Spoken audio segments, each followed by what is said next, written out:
trying to protect your soul. We are heroes tonight.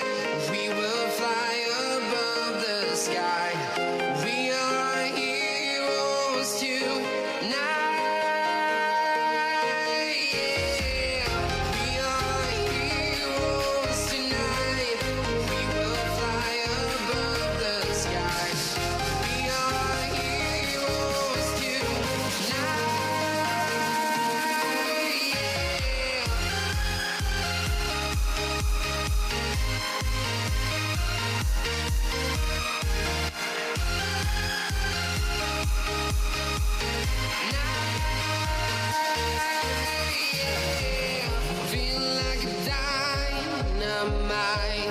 Ready to explore right up in the sky. I need you to listen, I need you to hear, and don't show any fear.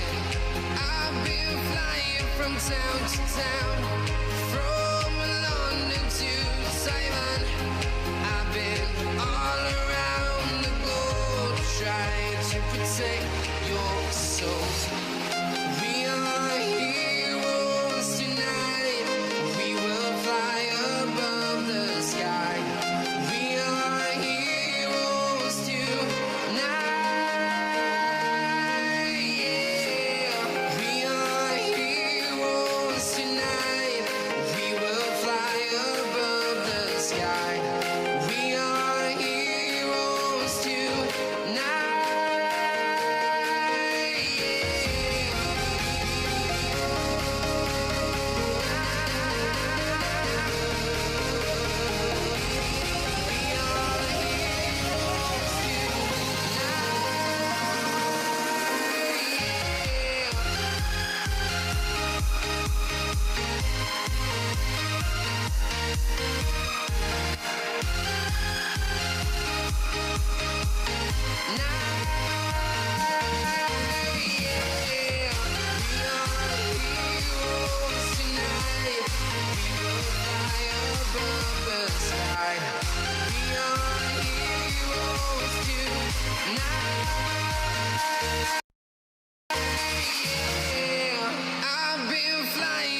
Town to town, from London to Taiwan. I've been all around the globe trying to protect your soul. I'm here only because your stare won't ever let me go. I'm here only because I'm aware with you is better than all alone.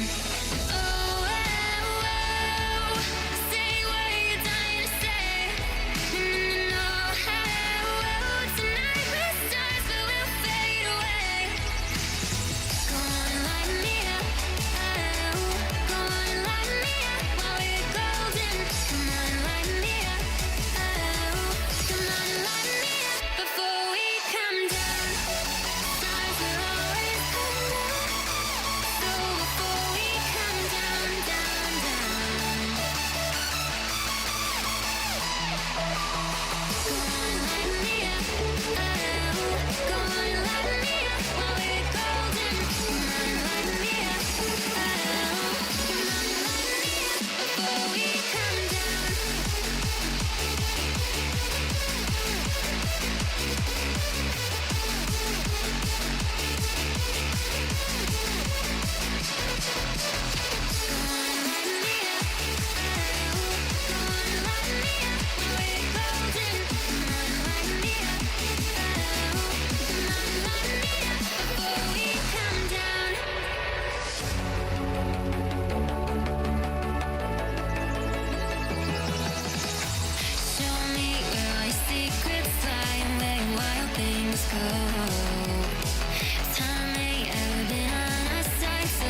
Hello everybody and welcome into Asphalt Outlaws Racing live from Homestead-Miami Speedway.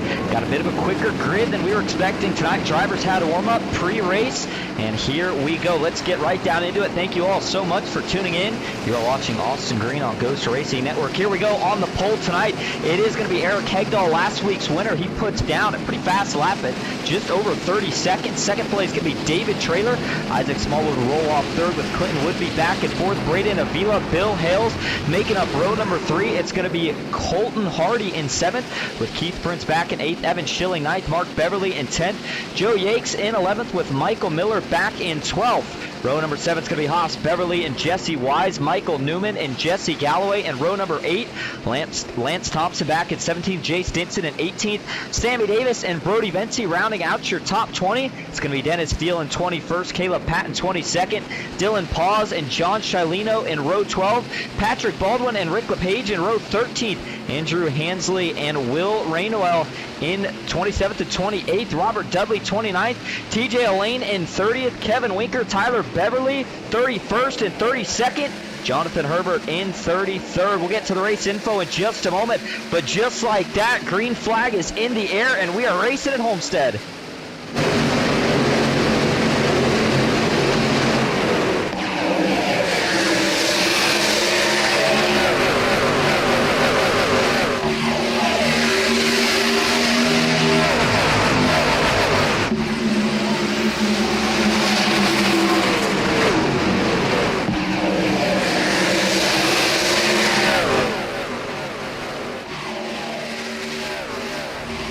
First time across the line here tonight, it is going to be Eric Hegdahl pulling away to a lead. Further back, though, the racing is on, and it's getting heated up early. A couple guys almost got into the wall, coming through 3 and 4. More of the same here, going through 1 and 2. And we'll talk about it just a moment. Again, apologies for a little bit of a late start here. I forgot that when these guys do a warm-up, they only get 1 minute of grid instead of 2.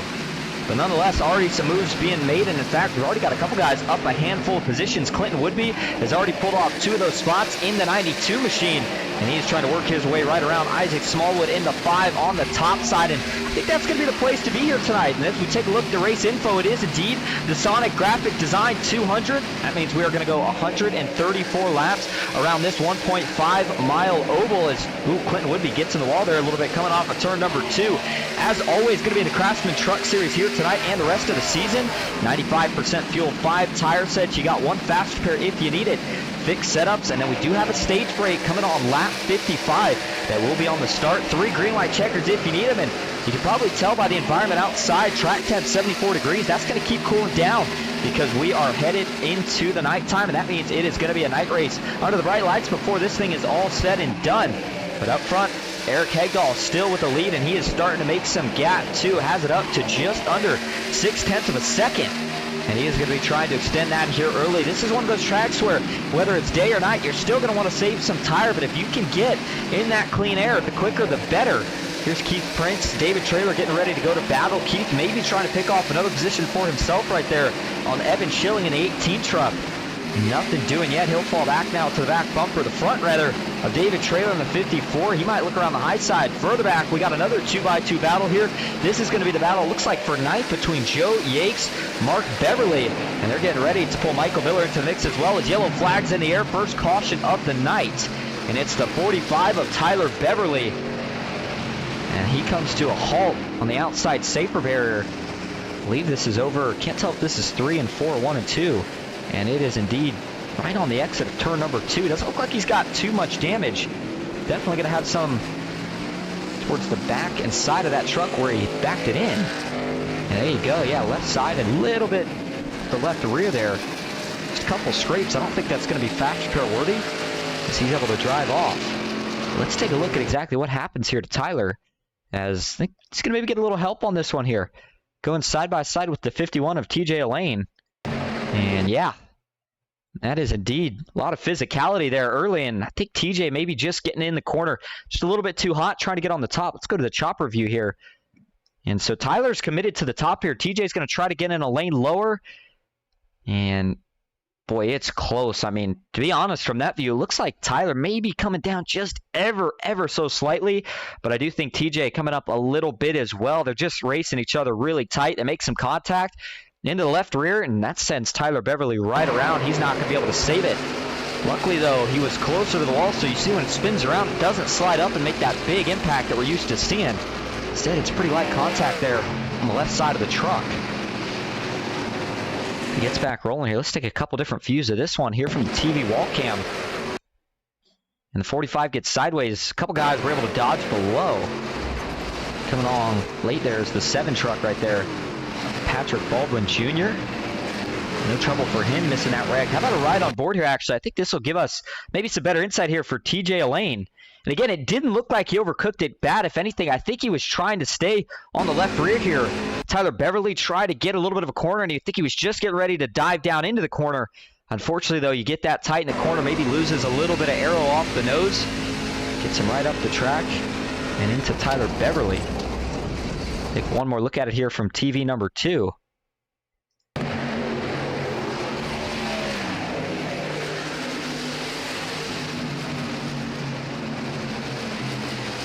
So with your first caution of the night, flying just under 10 laps through this race, might change up the strategy just a little bit. 7 of 134 laps in total complete. Up front, it is Eric Hegdahl leading with Isaac Smallwood in second. Braden Avila back in third. We know the strength he was showing last week at Daytona. Clinton Woodby back in fourth. Colton Hardy in fifth. Evan Schilling in sixth. Keith Prince seventh. Mark Beverly eighth. Michael Miller ninth. And Jesse Wise, currently your biggest mover inside the top 10. He's up 5 from where he started. Running on that outside line. A couple other big movers a little bit further back in the field. How about Robert Dudley? He's already up 11 spots from where he started at. David Traylor going in the opposite direction. I think there may have been a little bit of strategy play here under this caution, though. You gotta wonder if that has something to do with it. We'll have to see how things pan out, but so far, so good early in the going. We looked at the weather. The one thing I did forget to mention is, I mean, we know it's going into the nighttime, but looking at sim time right now for these guys, looks like it is indeed about 6 o'clock, 6:18. Looks like it is only on a 1 times multiplier, though, so they won't get into the night as quick as we see over in different leagues, but by the end of this race, it will definitely be fully dark here at Homestead-Miami. They got the one-to-go signal, so we are getting ready to go back green. Appreciate everybody that's tuning in here tonight. And again, we'll say one more time for anybody that missed it, apologies for a little bit of a late start. We normally do not have that issue. I forgot, though, that these guys only had the 1-minute grid after warm-up instead of 2. That's why we were a little bit late getting to the starting grid. We'll have it fixed for next week. Nonetheless, we got a lot of racing action to go here tonight. Still got to talk about some pitch strategy and what we could see for green flag stops. All right, here we go. Rolling back up into the Geico restart zone for the second time here tonight. Green flag is back in the air, and it's going to be a pretty good jump for the 11 of Eric Hegdahl. Further back, though, a little bit of trouble. That outside line just did not get going anywhere. You can see right now, no help for the outside. They don't really need it in the turn. Getting down the back straightaway, though. Can Braden Avila hang even right here with Isaac Smallwood? Doesn't look like there's going to be anything doing. The 11 gets clear now by a couple truck lengths. Further back, they're fanning out 3, maybe even 4 wide. Everybody looking for any sort of position you can get. Restarts are the easiest time to get them here at a track like Homestead. There you go, Robert Dudley working the middle. He's got to watch out, though, the 42 of Kevin Winker, another truck that we saw with a lot of speed at Daytona last week. Looking to push his way up through the field. He's already got 10, and now looking to break inside the top 20. Bill Hales on the outside right here. That's the 53. Jesse Calloway actually going to take a look even higher up. One of the beauties here at Homestead is there's so many different lanes. I know we said right at the start the top's going to be probably the preferred way around, at least on the long run. Man, the shorter portion of the run here, when you got fresh Goodyears, take the shortest way around the track, wrap the bottom. I think that's what we're seeing right now, and it's working out pretty well. Let's go take a ride on board here, though, with second place running truck right now of Isaac Smallwood. Take a lap around Homestead here. As they get down into turn number 1 and 2, he is indeed going to choose the bottom. Take a look at the speeds. Again, it's a 1.5-mile track, progressive banking. So the higher up you run, the more banking you're going to get, the more speed you can get overall. But again, long way around the track, and right there he shoots the cushion a little bit, gets into the wall. How about the move on the bottom now from Clinton Woodby? He's going to shoot that gap now. He'll slide up, and he's going to set his sights on the first place truck now of Eric Hegdahl. Would be another driver that we saw. Maybe not the run he was looking for at Daytona, but we did see him poking inside the top 10, top 5 at different points through last week. And they get up to well over 170 miles an hour here down the back and front straightaways. Single file now for about the first 15 trucks. After that, still a 3-wide scramble back here. In fact, let's go take a look at it. All these guys trying to find a spot in line. And each lap that goes by as the tires wear out, less and less racy you can get. Saw the 99 right there. Dylan Paws go back a couple spots. Here's TJ Elaine involved in that last incident with Tyler Beverly, but he's going to pick off that spot from Jonathan Herbert in the 88. Joe Yates down 17 from where he started. You got to wonder if the 87's fighting the truck a little bit right now. And he is hoping that we can maybe get to a green flag pit stop. He can try to make whatever adjustments he can. And here's a mad dash. We got a Hornet's Nest right here. The 12, the 49, and the 42. That's Winker, Dudley, and Michael Newman. And here comes the 27 as well. He wants a piece of the action. How about Caleb Patton looking for the middle? That was a big slip up right there from Lance Thompson. He's able to hold on to it. That's going to cost him a lot of momentum, though. You saw the 12 get clear. Winker, he'll drop to the inside as well. Looking to set him up for the entrance of turn number 1. Can he do it right here? Looks like he does, as he'll quickly work his way to the bottom. Man, the 21 is all out of shape. Able to save it again, but you wonder how long this can go on. Hop on board here real quick with Lance Thompson. Another driver that we saw with a lot of speed last week at Daytona. I keep saying this about everybody, but I mean, that's what you get when you go to Daytona. We had a ton of different lead changes, ton of different leaders, a bunch of guys mixing in and out of the top 10, the top 5 all night. And then, of course, we had the phenomenal photo finish in our first race of the season. And looks like now that Lance has been able to find a spot in line, he's going to get a chance to kind of settle down, get in a rhythm here for a couple laps. It's exactly what you need to do when you have a truck that's maybe not handling the way you want it to. Go up about a handful of spots, and we got another battle, and it's going to be the battle for 17th. Michael Newman on the inside in the 12 car. He has been on the move. Fell probably about 5 spots from where he started, but since has picked up 3 to 4 more. And now he's looking for another spot here on Robert Dudley, as they're both catching the 22 and the 28. That's Dennis Steele and Haas Beverly. As much guys that I've talked about had a great run last week. Daytona Haas, most of that race did not go the way he wanted. Got caught up in a couple wrecks throughout, including one early. And so he is looking to make a recovery here tonight. The 28 up top, that's Dennis Steele. Bill Hill's just a spot in front of that. Just like that, we are already 16 laps through the action. Let's go back up front. Eric Hegdahl still leading. Isaac Smallwood and Clinton Woodby have traded positions back. You got to wonder if Woodby maybe used up his stuff just a little too much, as he's going to lose another spot right here to Braden Avila and Colton Hardy in the 16 machine. Keith Prince back in 6th chasing, and honestly right now it's about a 5-car breakaway. And then you see Keith Prince there about a second behind those first 5 cars. Evan Schilling back in 7th. Jay Stinson. I don't think we saw Jay last week, but he's making an appearance here tonight. We see him over the Noma Truck Series. And I don't know if he's got a team with these guys just yet. Might be running independent here tonight. But you know he's going to have a good run. He likes tracks such as Homestead-Miami. So far so good for the driver of the 31. Let's talk about what points look like real quick after last week. Again, only 1 race into the season. The schedule, we got a long ways to go. Of course, we're going to have the playoff format. But the point standings after 1 race, here is what it's looking like. Eric Hegdahl, of course, leading in points. No surprise there after getting the win. Braden Avila 2nd. TJ Elaine, though, in 3rd. Keith Prince 4th. John Shilino in 5th. William George 6th. Looks like Woodby back in 7th with Mark Beverly in 8th. Evan Schilling 9th. Dennis Steele currently rounding out the top 10 in points. We'll talk about the schedule later on in the race, but let's talk about what we're looking at here for the first green flag pit stop of the night. Now, we know these guys run at 95%. Not sure the exact lap number, but if I had to take a pretty educated guess here, see, these guys went green just about with 10 laps complete. I'm going to say they can probably make it to somewhere 70 laps or so from there. I wouldn't be surprised if these guys make it to anywhere between probably... We'll make the first fuel window a little bit bigger. I'd say 60 to 80, maybe 65 to lap 80 is when we see that first pit stop. I'm not sure if it's quite going to be a one-stopper. We'll know based off, again, when we see that first stop. And you got to wonder, is tires maybe going to be a little bit more of an issue than fuel here tonight? This track, you're going to see a lot of fall off. Taking a look at the lap times right now, though, between your 2 leaders, they've been trading blows back and forth. Smallwood ran faster a couple laps. The last lap, though, Hegdahl ran faster the last couple laps, but that last lap, it was actually Smallwood who ran a bit faster by about 0.06 of a second.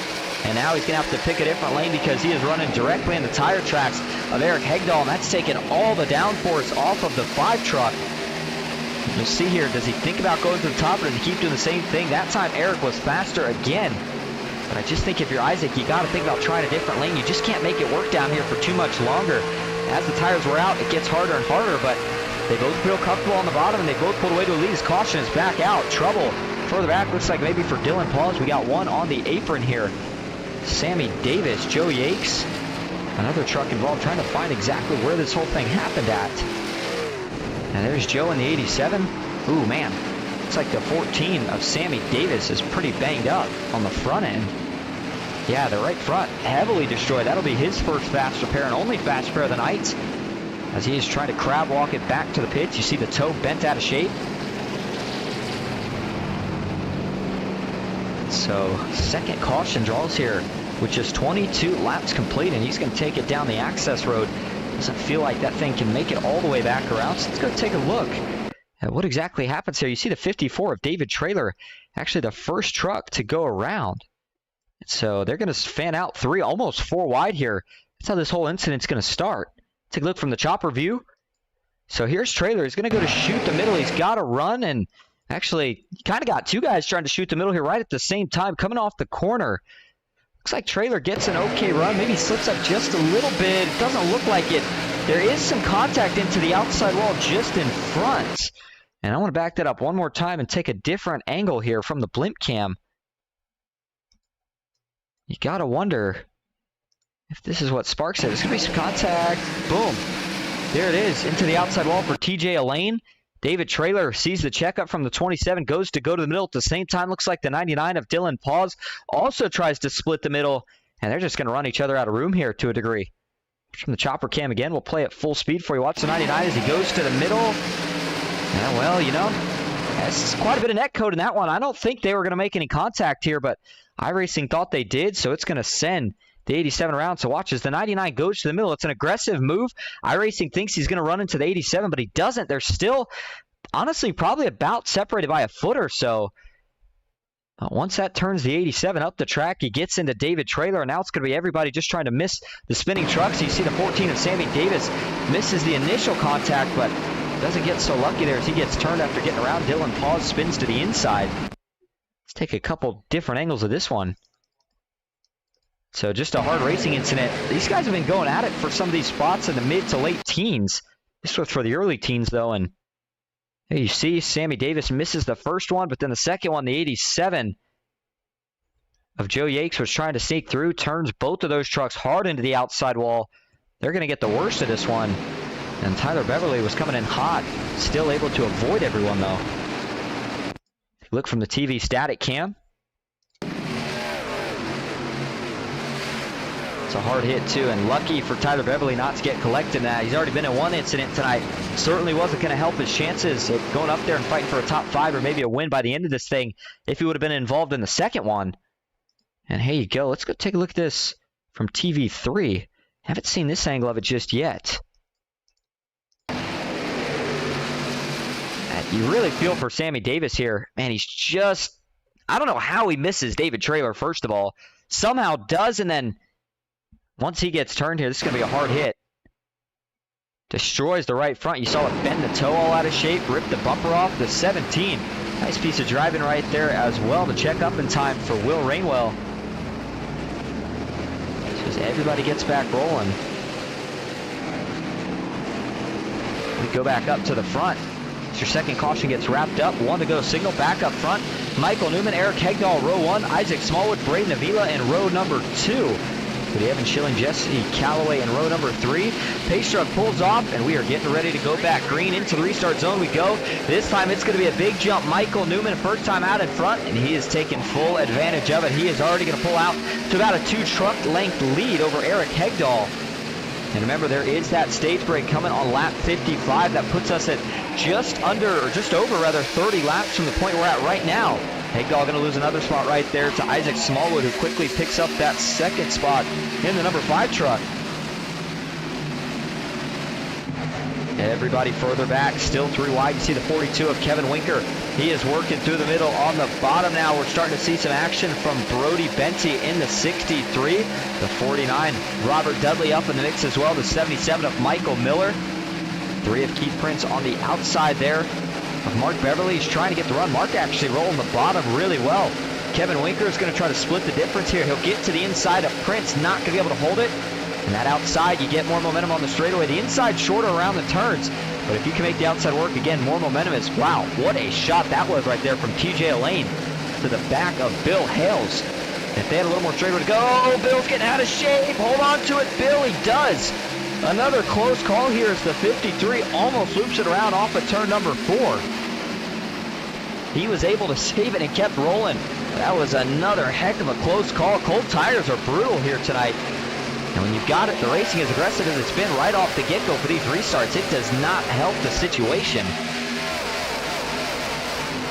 They rock it down the backstretch. We go back up front. Gives us a chance now to take a look at some of the drivers that we do have carrying onboards for us here tonight. In fact, we'll do that in just a moment as we're going to keep an eye on this battle up front here for just a little bit longer. Eric Hegdahl looking to make a move back around Clinton Woodby and then potentially set himself up for another move on the 5 of Isaac Smallwood, but he's going to take a look to the lead before they have any of that. The 12 going to fall back. Michael Newman, I think maybe he tried some strategy, worked out right off the get-go, but now he's starting to feel maybe those slightly older tires as he'll drop a spot right here.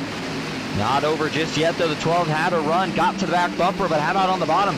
Clinton Woodby, he wants to lead, and he's going to go for it here at a turn 4. He tries the slide job, and he will complete it. New leader. This will be the first lap led here tonight for Clinton Woodby.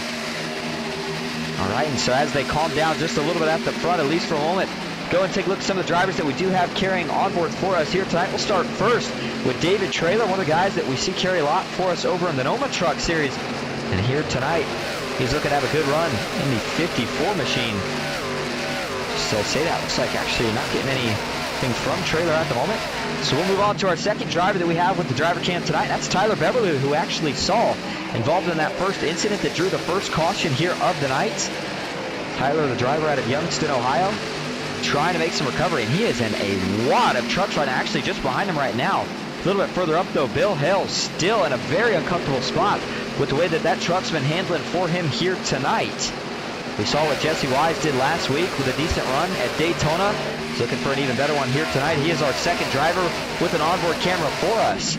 Take a ride on board. He is in the middle of this mess, and it's just so cool to see this racing. I mean, it's fun to watch from up here in the broadcast, but even on track, you're trying to catch these guys. You see them fanning out 2, 3, sometimes even 4 wide down these wide straights, and it makes you want to get up there and get in the action as soon as possible.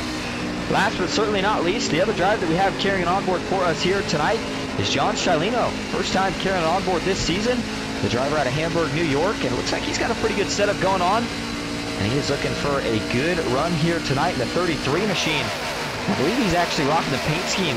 Yeah, sure enough.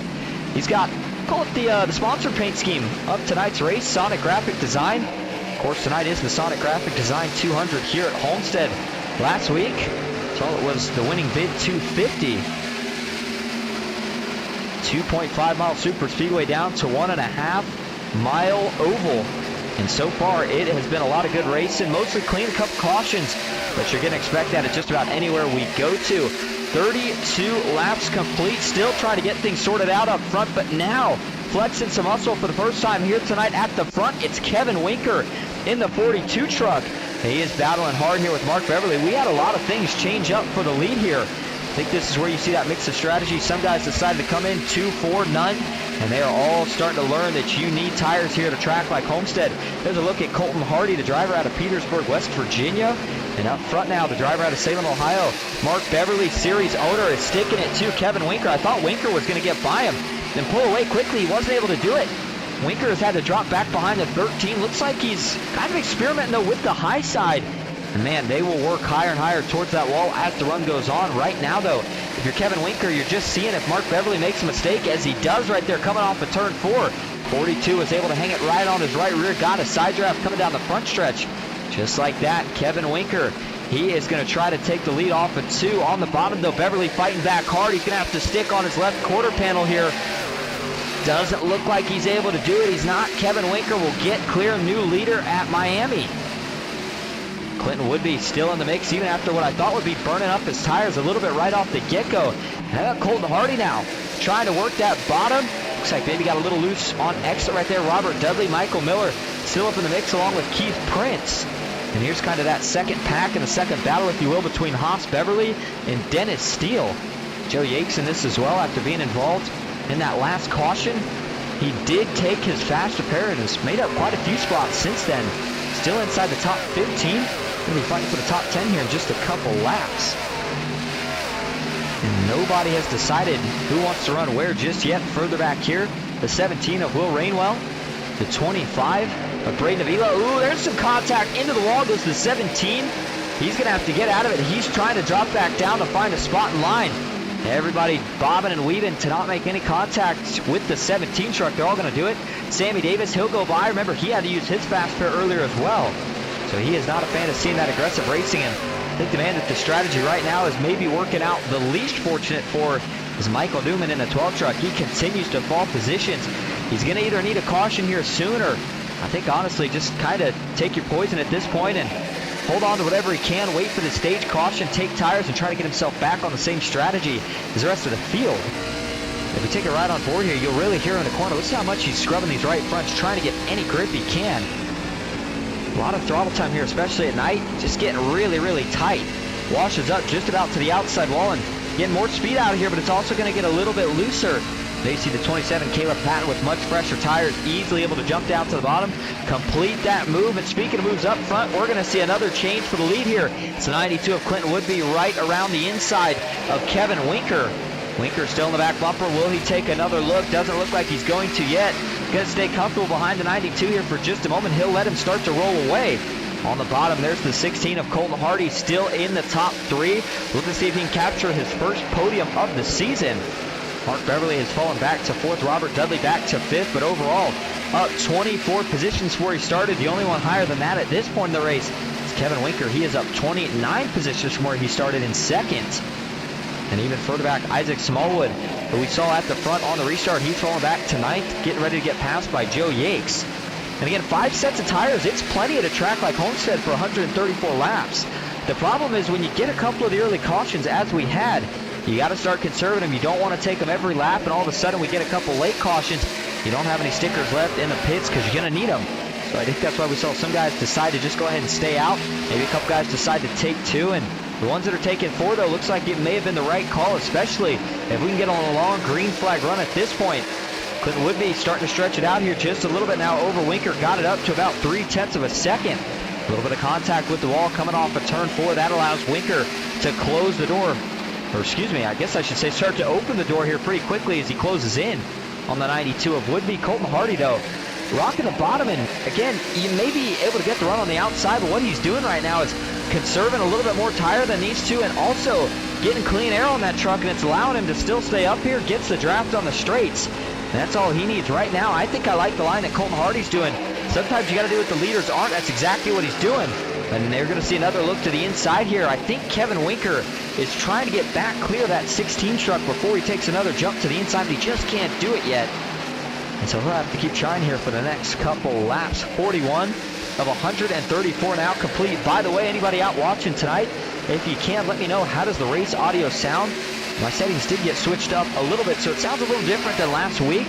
But we are getting it back to what it was, so it might be just a little bit off. Let me know how it sounds, though, for you guys, if I sound okay as well. With that, we are going to take a quick break. Woodby still leading at Miami. We'll go side by side so you don't miss a thing. Stick with us. We'll be right back.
Back live at Homestead-Miami Speedway for the Son1c Graphic Design 200.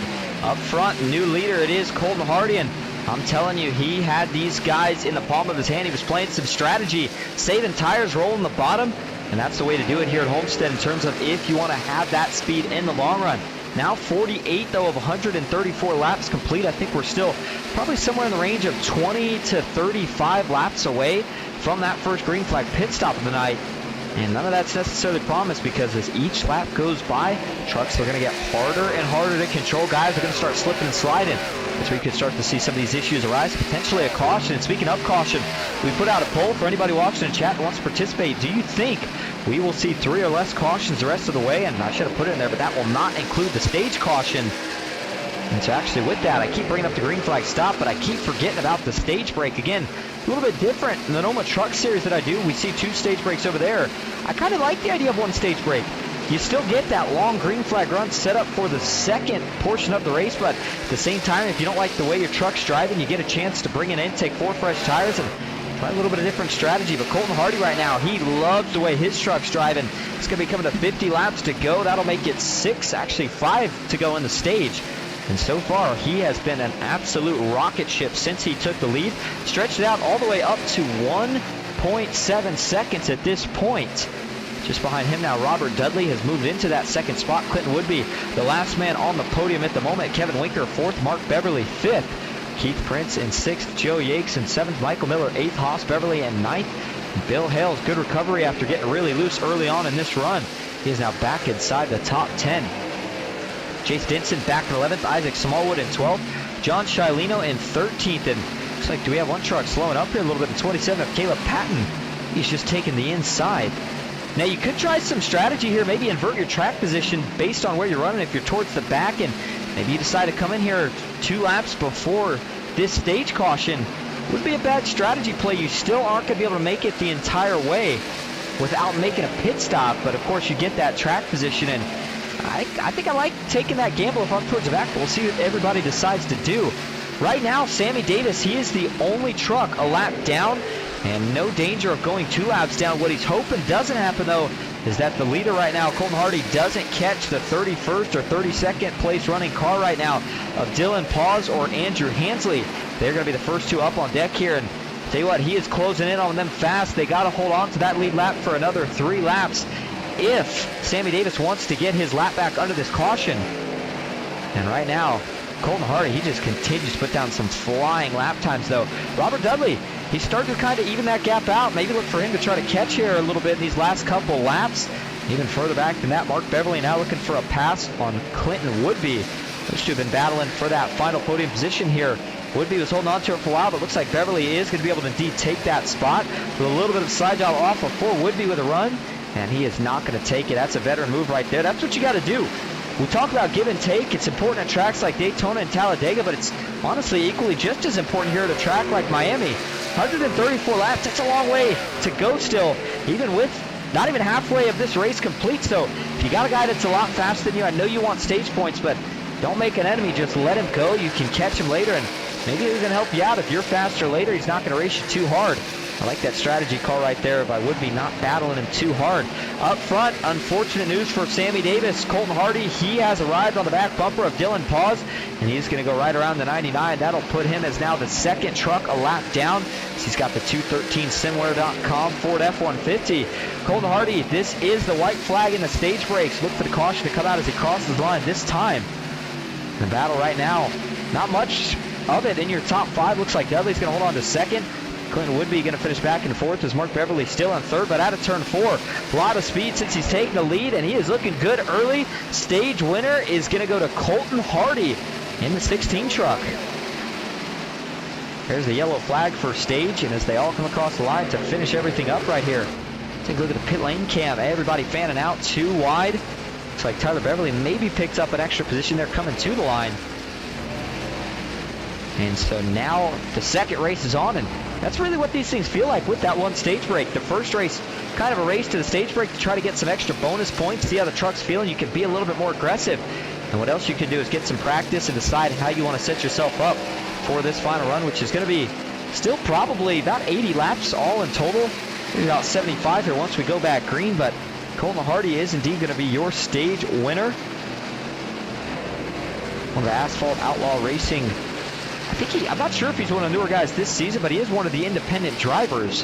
And so doing it without a team, but looking good early. We'll talk to him in just a moment.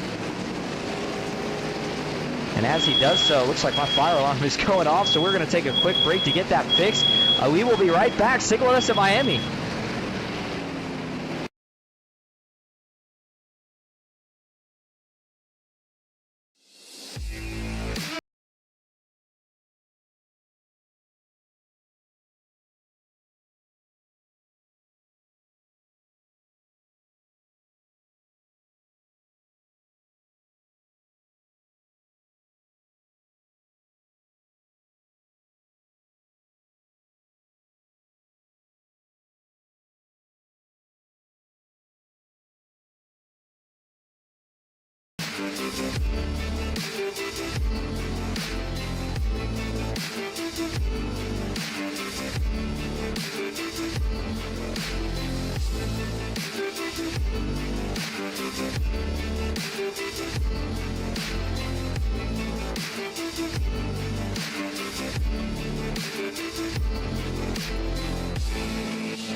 Welcome back to the Son1c Graphic Design 200 at Homestead-Miami Speedway. Again, apologies there. We weren't planning on taking a break right there, but one of the roommates did set a chicken on fire. They was cooking in the oven there for just a moment, so fire alarm did go off. Apologies again for that, but it doesn't look like we're going to be able to talk to your stage winners. He's not in a Discord channel. However, I think we will get a chance to talk to your second place finisher in that stage. That's Mr. Robert Dudley. See if we can get a word. Hey, Robert, this is Austin up in the booth. Got a copy? Yeah, go ahead. Well, I'll tell you what, man, you look pretty good there through stage number 1. This one, though, going to be a lot longer. How are you going to set yourself up for these next 75 laps or so? I'll just try to stay out of trouble like I did the first stage, and take it easy on the tires, lift up early, let the car go through the corner, and save them tires. Well, we always talk about gaining momentum early in a season. We know that you can get some bonus points in the stage breaks, but man, how would it help you? Of course, one of the independent drivers, how would it help you here moving on to the next couple races if you're able to secure a win here tonight? It really helped a lot. I didn't get any stage points at Daytona. You know, that's always a toss-up, so got some tonight, so that's going to help me out. Just try to hold on to a top 5 or get a podium. Looking like you can do that at this point. Hey, good luck the rest of the way, and we appreciate you giving us a quick word. Thank you, buddy.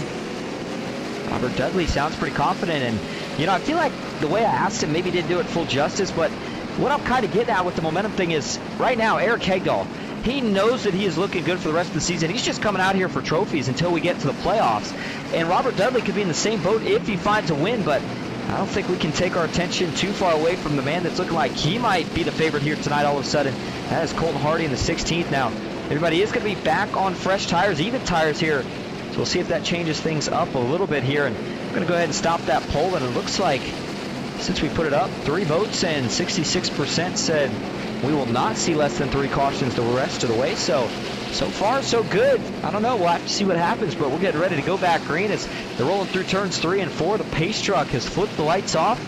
Row number 1, Colton Hardy and Mark Beverly. Row number 2 is going to be Robert Dudley and Joe Yakes. Keith Prince, Kevin Winker, and row number 3, Jay Stinson. Back in 7th with Michael Miller and 8th, Haas Beverly 9th, and Bill Hales rounding out your top 10. You never know, it could potentially be the final restart of the night, so it is time to get aggressive. You got to get whatever you can get right here. Here we go. Green flag is back in the air. We are back racing at Miami, and already a big jump for the 16 of Colton Hardy. He has been taking notes of what everybody else has done on the restarts all night, pulls out to a healthy lead early. Further back, watch as we race down the back straightaway here. They are going to fan out again. 2 and 3 wide as everybody tries to pick up any position available. And there they go, almost one down to the apron. That was actually Eric Hegdahl on the 11. And you know he's going to be fighting hard for position. He knows the speed he's got in that truck tonight. He knows how important it is for him to get back up towards the front. And sliding up, TJ Elaine. Man, I think he's able to make it stick. That looked like a close moment right there between him and John Shilino. And so he will make that move work, though, as they get down into turn 1. He'll dive it in and slide up the track, the 51 machine. Looks like he's got a TikTok sponsor on there for the night. Good looking Chevy Silverado for him. John Shilino going to fall a couple spots as he's actually going to lose another one there to Evan Schilling in the 18. He'll dive back low, looking for maybe a little bit of a crossover. Just behind them, the 4 of Jesse Calloway, looking to see if he can make something work. But up front, Hardy got off to a good jump, but he was not quite able to pull away. Just like that, Mark Beverly reeled him back in and is now taking a peek to the outside. Robert Dudley up here as well. They're going to get some more action from the 87 of Joe Yakes, Kevin Winker, Keith Prince. I mean, right now, throw just about your top 7 all under a blanket. In fact, make it your top 8. They are currently all separated by less than a second in total. And everybody's showing a lot of speed, a lot of poise right now. Keith Prince, he's been one of the guys that's kind of been flying under the radar tonight. He's been in the top 10 for most of it. Had a couple times where he's broken into the top 5 as he's looking to do right now, but be another pick for at least a podium, if not potentially the win by the end of this race. 63 laps now complete. Let's talk real quick about what that final green flag stop would look like. Certainly only going to need one from here. The question just becomes, do you split it in half? Do you go at the beginning of the fuel window, or do you go at the end? I think here at Homestead, especially if, wreck it out back, the 21. Lance Thompson is around. And it's going to draw your 4th caution of the night. Looks like he is able to get it whipped back around, but he is missing a rear bumper, so pretty significant damage to the rear of that Chevy Silverado. Thinking again, he got a little bit of help, at least after the wreck here. Does he just get out of shape? I think he's just going to get out of shape. In fact, we're going to start with an onboard view here. Getting into turn 1, he gets out of shape in the middle of the corner, it looks like. Yeah, I mean, about halfway through the turn, he gets in the throttle, just starts going down on him. Gets down into the 25 of Braden Avila. Once he makes that contact, that shoots him up the track, and then he's going to bounce off a couple different guys and make contact a couple different times here. Let's back this up, take another look. So once he slides down here, he's just running out of racetrack when you're 3 wide. Sometimes, I mean, he just about has it saved as he gets into Braden Avila, and then it's the same deal here. I think if maybe at that exact time the 28's not up there, he's able to save it, but unfortunately for Dennis Steele, wrong place at the wrong time. Lance Thompson does get into him and then gets T-boned. Not quite T-boned, but he does get tagged pretty hard right there by Tyler Beverly in the 45, who had nowhere to go. Tyler then gets into the outside wall. David Traylor sneaking through the middle of this. Does he make it through? Looks like he does for the most part there without any further contact. Take a couple more angles of this one right here. Tyler Beverly, nothing he could do. I think, though, that the 28 actually saves it. Yeah, he does. That was a phenomenal piece of driving right there from Dennis Steele to hold on. And same thing for David Traylor. I don't think Tyler Beverly actually got as much damage as it maybe initially looked like, but certainly more than 45 would like to have after. I'm not sure if he had to use the fast pro on that wreck earlier. Didn't think he did at the time, but I'm thinking he might after that one. I take it back. That was a hard hit to the outside wall, and that does rip the right front off. Maybe even broke the suspension in the process. So he'll be going in for some repairs. Take a look from the TV static view. We saw Lance Thompson getting loose kind of all night. Truck has not been agreeing with him too well, and this time again just got out of shape and nowhere that a lot of these guys could go. Just wrong place at the wrong time, but there's the significant contact that rips off the rear bumper for Lance Thompson before he goes for a spin. And then David Traylor, man, he did a phenomenal job of getting through this. In fact, we need to go take a ride on board because I'm thinking if we would have been on his driver cam live at the time, his eyes probably got pretty wide. Watch this for the 54. Sees him wrecking ahead. Going to try to go low. Then he's going to see it come back low. High. Now he sees Tyler Beverly get into the wall. Tips low again, and I don't think he got a scratch on the truck. What a man. I don't know how these guys are able to miss some of these wrecks a lot of times what you'll see is guys will just lock the brakes like a deer in the headlights, but David Traylor made sure to keep driving it, and it works out in his favor right there. Back up to the front of the field we go. Colton Hardy still being scored as your leader. Joe Yates second. Mark Beverly third. Kevin Winker in fourth. Robert Dudley back in fifth with Michael Miller in sixth. Keith Prince seventh. Jay Stinson in eighth. Isaac Smallwood ninth. And Bill Hales rounding out your top 10. Been a good night of racing so far as we are officially, no, not so much. I was going to say we're getting close to that halfway point, but I'm not quite there just yet. We're going to be there here in just about another handful of laps or so. 134 laps, again, the total distance. But while we're under caution here, let's take a talk about the schedule here real quick, where these guys are going to head next. And then, of course, for some of their highlights the rest of the season, next week is going to be Pocono Raceway, the Tricky Triangle for 80 laps of action. That's going to be a fun one. And then these guys are going to head to one of the classics, Rockingham Speedway. One of those tracks I have personally never got to do a broadcast there. Done a lot of ovals, but not Rockingham. Excited for that one. Atlanta Motor Speedway, that's going to be cool in these trucks. And then they head to their first road course of the season at Watkins Glen. A couple of the highlights from there. February 23rd, they go to Auto Club. March 8th, Talladega Super Speedway, second Super Speedway of the season. And then they're going to go to Martinsville to Paper Clip, followed by Mid-Ohio, March 29th. Phoenix Raceway going to make a stop there, followed by the Brickyard. Last race of the regular season. Mark this one on your calendar, ladies and gentlemen. Daytona International Speedway, but it is going to be legacy, and it is going to be under the lights. That will be another fun one. Las Vegas Motor Speedway to open up the playoffs. The round of 10 starts with Charlotte, and the championship race is going to be at Kansas Motor Speedway. And, of course, can't forget about Talladega, the last race before the championship. And so, man, that's, you know, I've yet to see a league do that, but I love that idea because that's the final race before the championship. Guys are going to be right on the edge of making it in, so you're going to need a wild card event, and that is going to be the one to make it happen in. All right, lights are off on the pace truck, getting ready to go back green here on the outside. It's the 87 of Joe Yates. Colton Hardy on the inside. Beverly and Winker in row number 2. Robert Dudley alongside the 77 of Michael Miller in row number 3. All right, haven't had a chance to do it yet tonight. Think now's the perfect time. How about a little crank it up in Miami? Here we go.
And that is going to do it for tonight's segment of Crank It Up. I hope everybody did enjoy. As we go back up front, it is now Joe Yates leading his first laps here of the night at Miami, and he is pulling away to a little bit of a gap. And interestingly enough, if you noticed, most of the leaders we've had tonight, with the exception of Colton Hardy, they've got to the lead. They've pulled out to a big lead, and then all of a sudden, in about 3 laps after that, they seem to lose it. So not sure what's going on, but the 87 here, he's going to try his hand at clean air.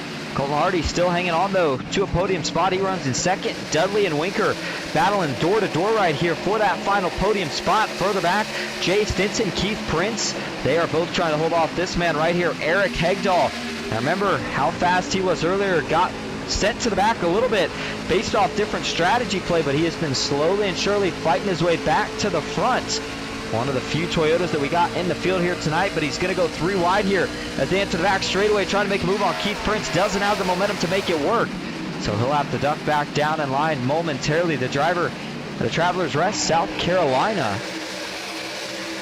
I want to go back to the front here for just a moment. Joe Yakes, he continues to stretch this out, and I take that back. Ooh, Lance Thompson here, he was some trouble.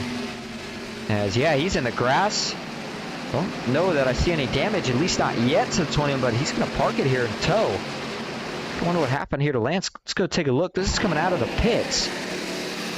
Gets onto that access road, just gets a little hot. He already had some damage to the right side, and got to wonder if that's a penalty, and he may have decided at that point that he is just ready to call it for the night. Not the way he wanted things to go, and he's going to go get an early shower and start getting prepped for next week. So with that, as we go back up front, yeah, he has indeed parked it in the pits.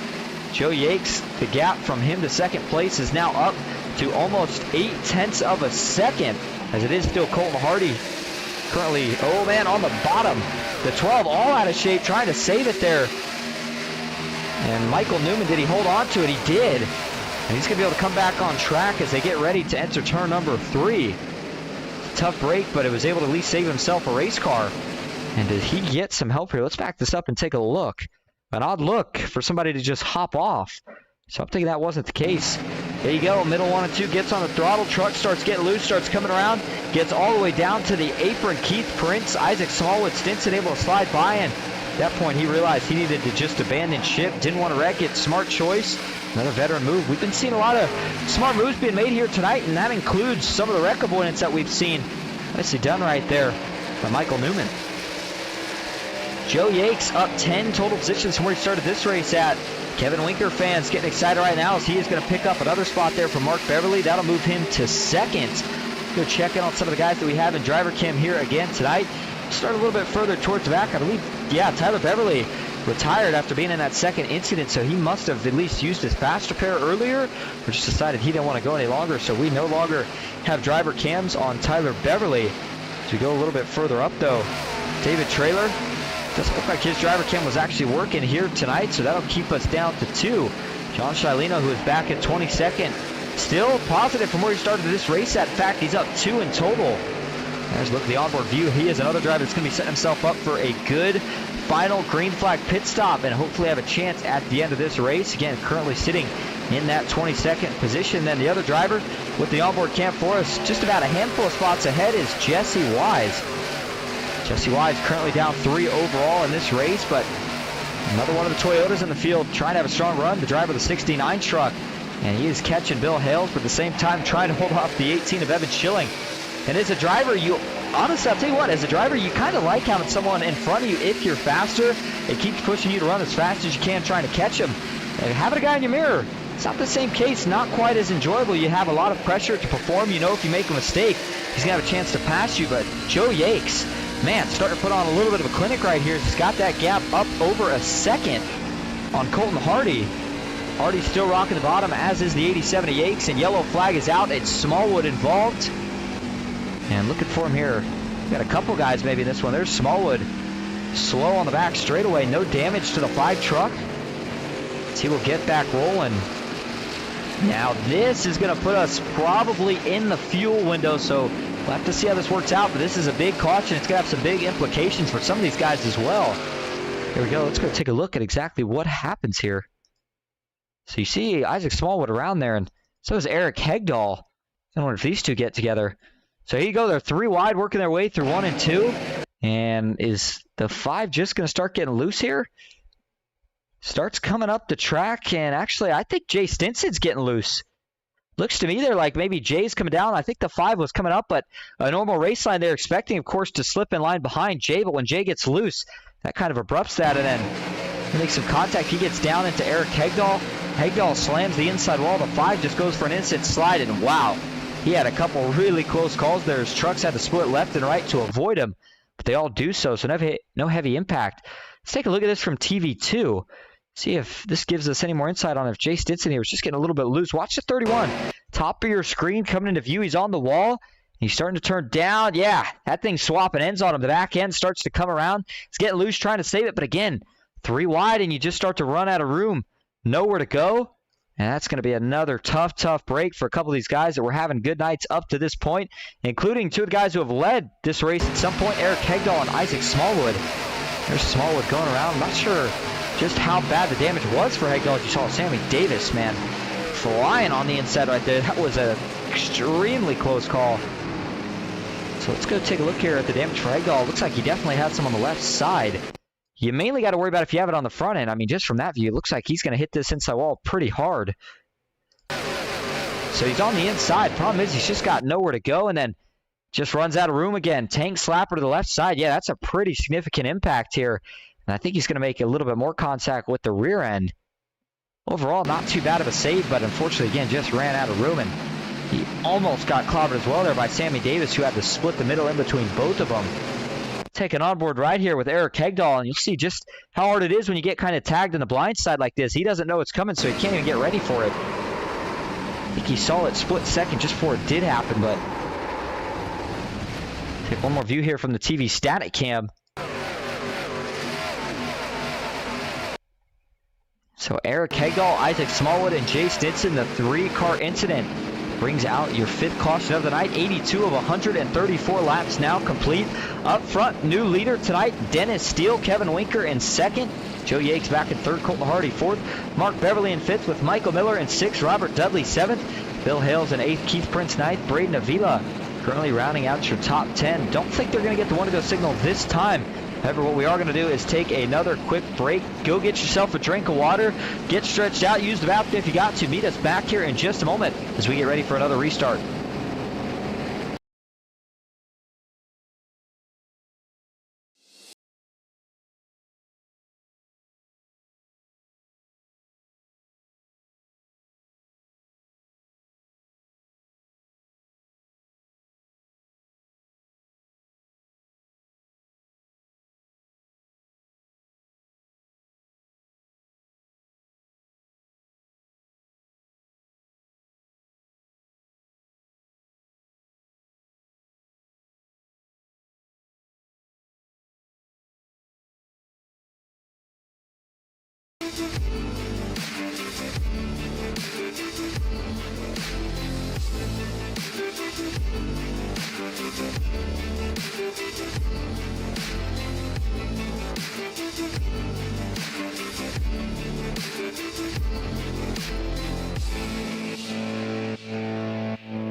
Back live at Homestead-Miami. Here we go. Back into the restart zone.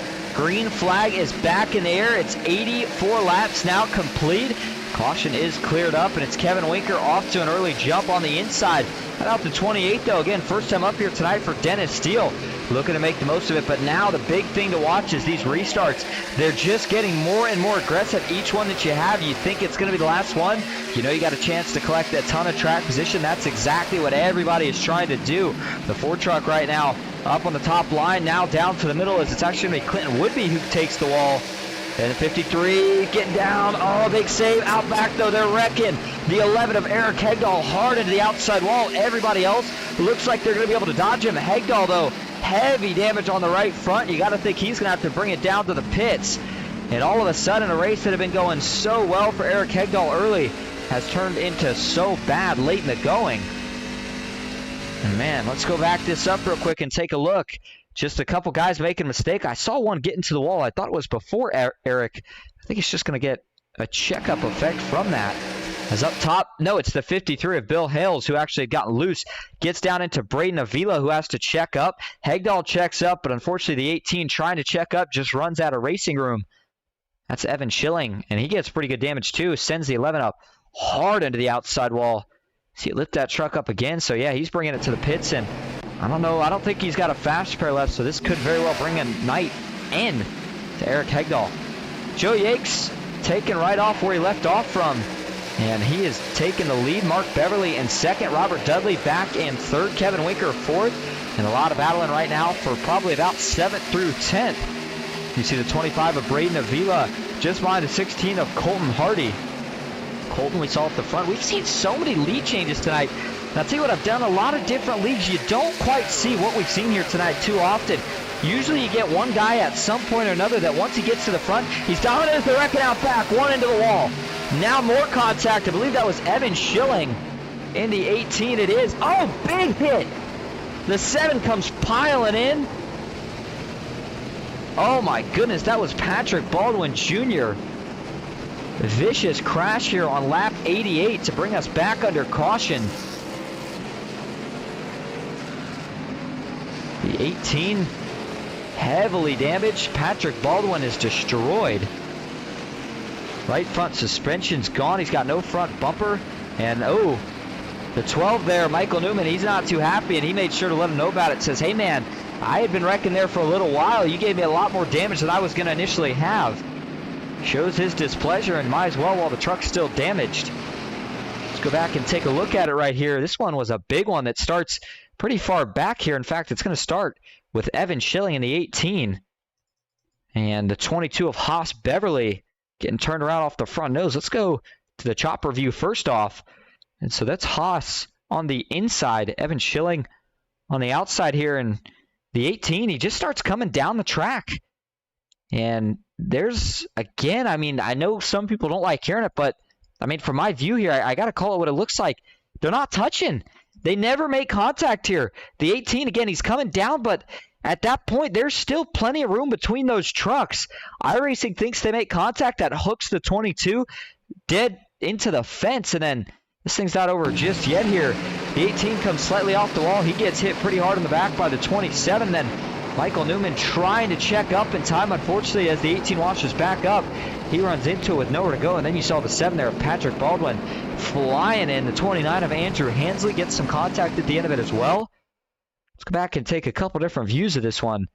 Can't think Haas Beverly's too happy about that one. But again, I think maybe Evan Schilling was just coming down to try to get a little bit of a side draft. And unfortunately, he did not expect it to end that way. The 88, Jonathan Herbert sneaks by up top, but man, that was a vicious, vicious hit right there from Michael Newman and Patrick Baldwin. Two trucks that initially I think could have missed it. Unfortunately, ended up piling in. Here's the view from Michael Newman. He sees the wreck's going to start checking up. Doesn't know what lane to commit to. Decides to commit high. The 18 gets up there, and then I think the 7 of Patrick Baldwin Jr. had also committed to the high lane by that point. And they certainly met right in the middle. Here's another look. 27, I don't know how bad the damage was for Caleb Patton. But certainly some pretty good front end damage right here. And then watch this impact. I mean, he looked like he still had to be going probably 130, 140 miles an hour at the time of impact right there. And you saw it just completely total the front end of the 7, the rear end of the 12. 14 is Sammy Davis coming along, but he's going to be able to sneak down low. And then a little bit of a fender bender right there at the end for the 29 of Andrew Hansley. Take one more look at this one as well from the TV static cam.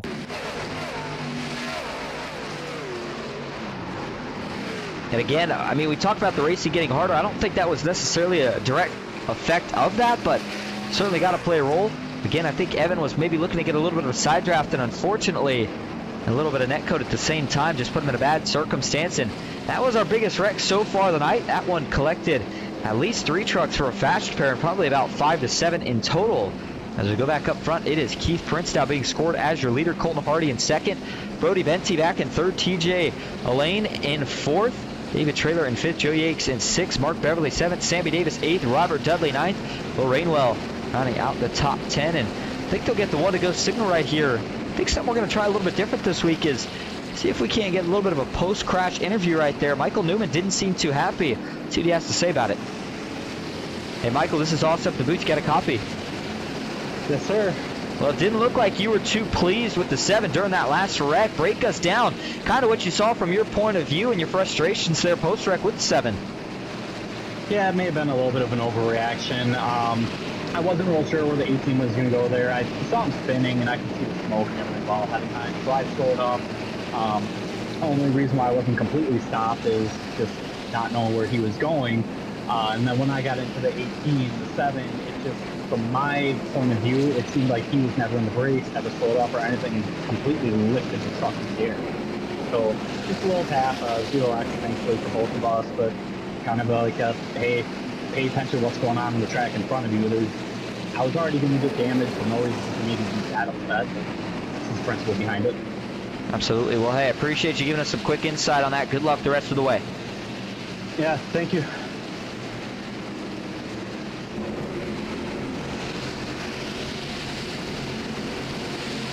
All right, there you go. Frustration's obvious there for the driver of the 12 truck, but he said feels like they came to an understanding about it, so they have got it all settled. Here we go. Green flag is back in the air.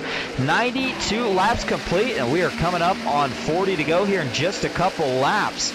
It's been a good race so far, but as noted, the big news story right now is that there's no more green flag pit stops expected. In fact, I say no more. We didn't have one anyway this whole race. And so at this point, it is all go from here. You got to decide, how do you want to save these tires? Do you have a set left if we have a late caution? So how are you going to work your way through the field? It's been tough all night, as it is going to be here for the last 40-ish laps of this race. Further back, you saw the 12 right there on the bottom already making some ground backed up, as Bill Hales is actually slipping a few places as he gets stuck in the middle. So he'll lose a spot right there to Jay Stinson, Isaac Smallwood, and now John Shileno. Looks like he's maybe going to try to get by on the bottom lane as well. But up front, Keith Prince, he is going for all he's worth right now, trying to stay in the front. First time he's had clean air tonight, but it may not be for long. Here comes TJ Elaine in the 51 truck. He'll take a dive to the bottom. David Traylor, watch for him to make a run up top if these two get into it at all. And TJ Elaine, does he get clear? He does. A little bit of a slide job. Keith Prince, though, he's going to try to cross him over the 3. Was okay so far. He's going to try the bottom again. I think that's the lane he would like. And does he try the slide job back on TJ? TJ got into the corner really well. Through the center, though, the 3 rotates a little bit, sliding up. He's not going to commit. Keith Prince bails out of it, so that will allow TJ Elaine to roll down the back straightaway. Still side by side. Nobody makes the move just yet. David Traylor still closing in on this battle. The harder they race, the quicker he is going to be once they stop. The 16 of Colton Hardy there, third on the bottom, but he's actually going to get around the 54 here, it looks like. At least he's trying to. The 87 of Joe Yates still in this mix. How about Brody Venti, though? First time up here in the top 5 tonight. He's ready to get some action in the 63 machine. Driver at a new Fila. Up top, oh man, slipping and sliding further back. Had a couple trucks look like started to get a little loose. Again, everybody able to save it though. And tell you what, 40 laps on a set of tires, it's pretty long here. I don't think that's quite to the absolute end of a tire run, but it is pretty darn close. So you got to conserve these now, but with all the racing we're seeing between your top 5, I don't know if these guys are doing a lot of that tire saving, and it's definitely going to bite you in the back end of the run if you burn these Goodyears up now. Keith Prince, though, he is still committing to the bottom and trying to make this pass work. I thought for sure when TJ got up to the top, he'd be able to set sail here on the 3 truck, but that has not been the case. Keith Prince has hung even just about every lap now on the bottom, short away around through the turns. TJ, though, able to gain back on him down the straights. TJ going to take a little bit of a lower line that time, and watch out. Might be seeing some through wide right here. Colton Hardy, he wants back in on the action. We saw him in the front earlier, fell back just a few spots. And now looking to make that charge right back up to the front. Keith Prince finally going to get fully cleared here, it looks like, by the 51 of TJ Elaine. He's been trying the 51. I think he burned up a lot of tire here in this battle, though. Yeah, he does finally get clear. Keith Prince will tuck in line. That leaves the 16 of Colton Hardy all by himself on the bottom. David Traylor, Clinton Woodby, the battle for 5th. Robert Dudley still up 21 positions from where he started. He currently sits in 8th. Will Rainwell in 9th. Kevin Winker rounding edge top 10. Ooh, Isaac Smallwood, that was a close moment. He got bottled up right there behind the 63 of Brody Benty. And man, oh man, he has got to go. Isaac Smallwood, another truck with speed. I don't think he was too happy right there with the 63 slipping up just in front of him, but he's going to have to settle down for now and look for a hole. And he tries to get it, but it quickly closes off as Michael Miller squeezes up to the top. No middle lane to go with, so he'll stay up there for now. Isaac Smallwood, now he's going to get some clean air all the way up top. Michael Newman will follow. To the outside of the 63 he goes, looking to complete this pass off of turn number 4. 3x3 as the 63 gets a little bit loose, and they will be coming to the 100 lap mark this next time around.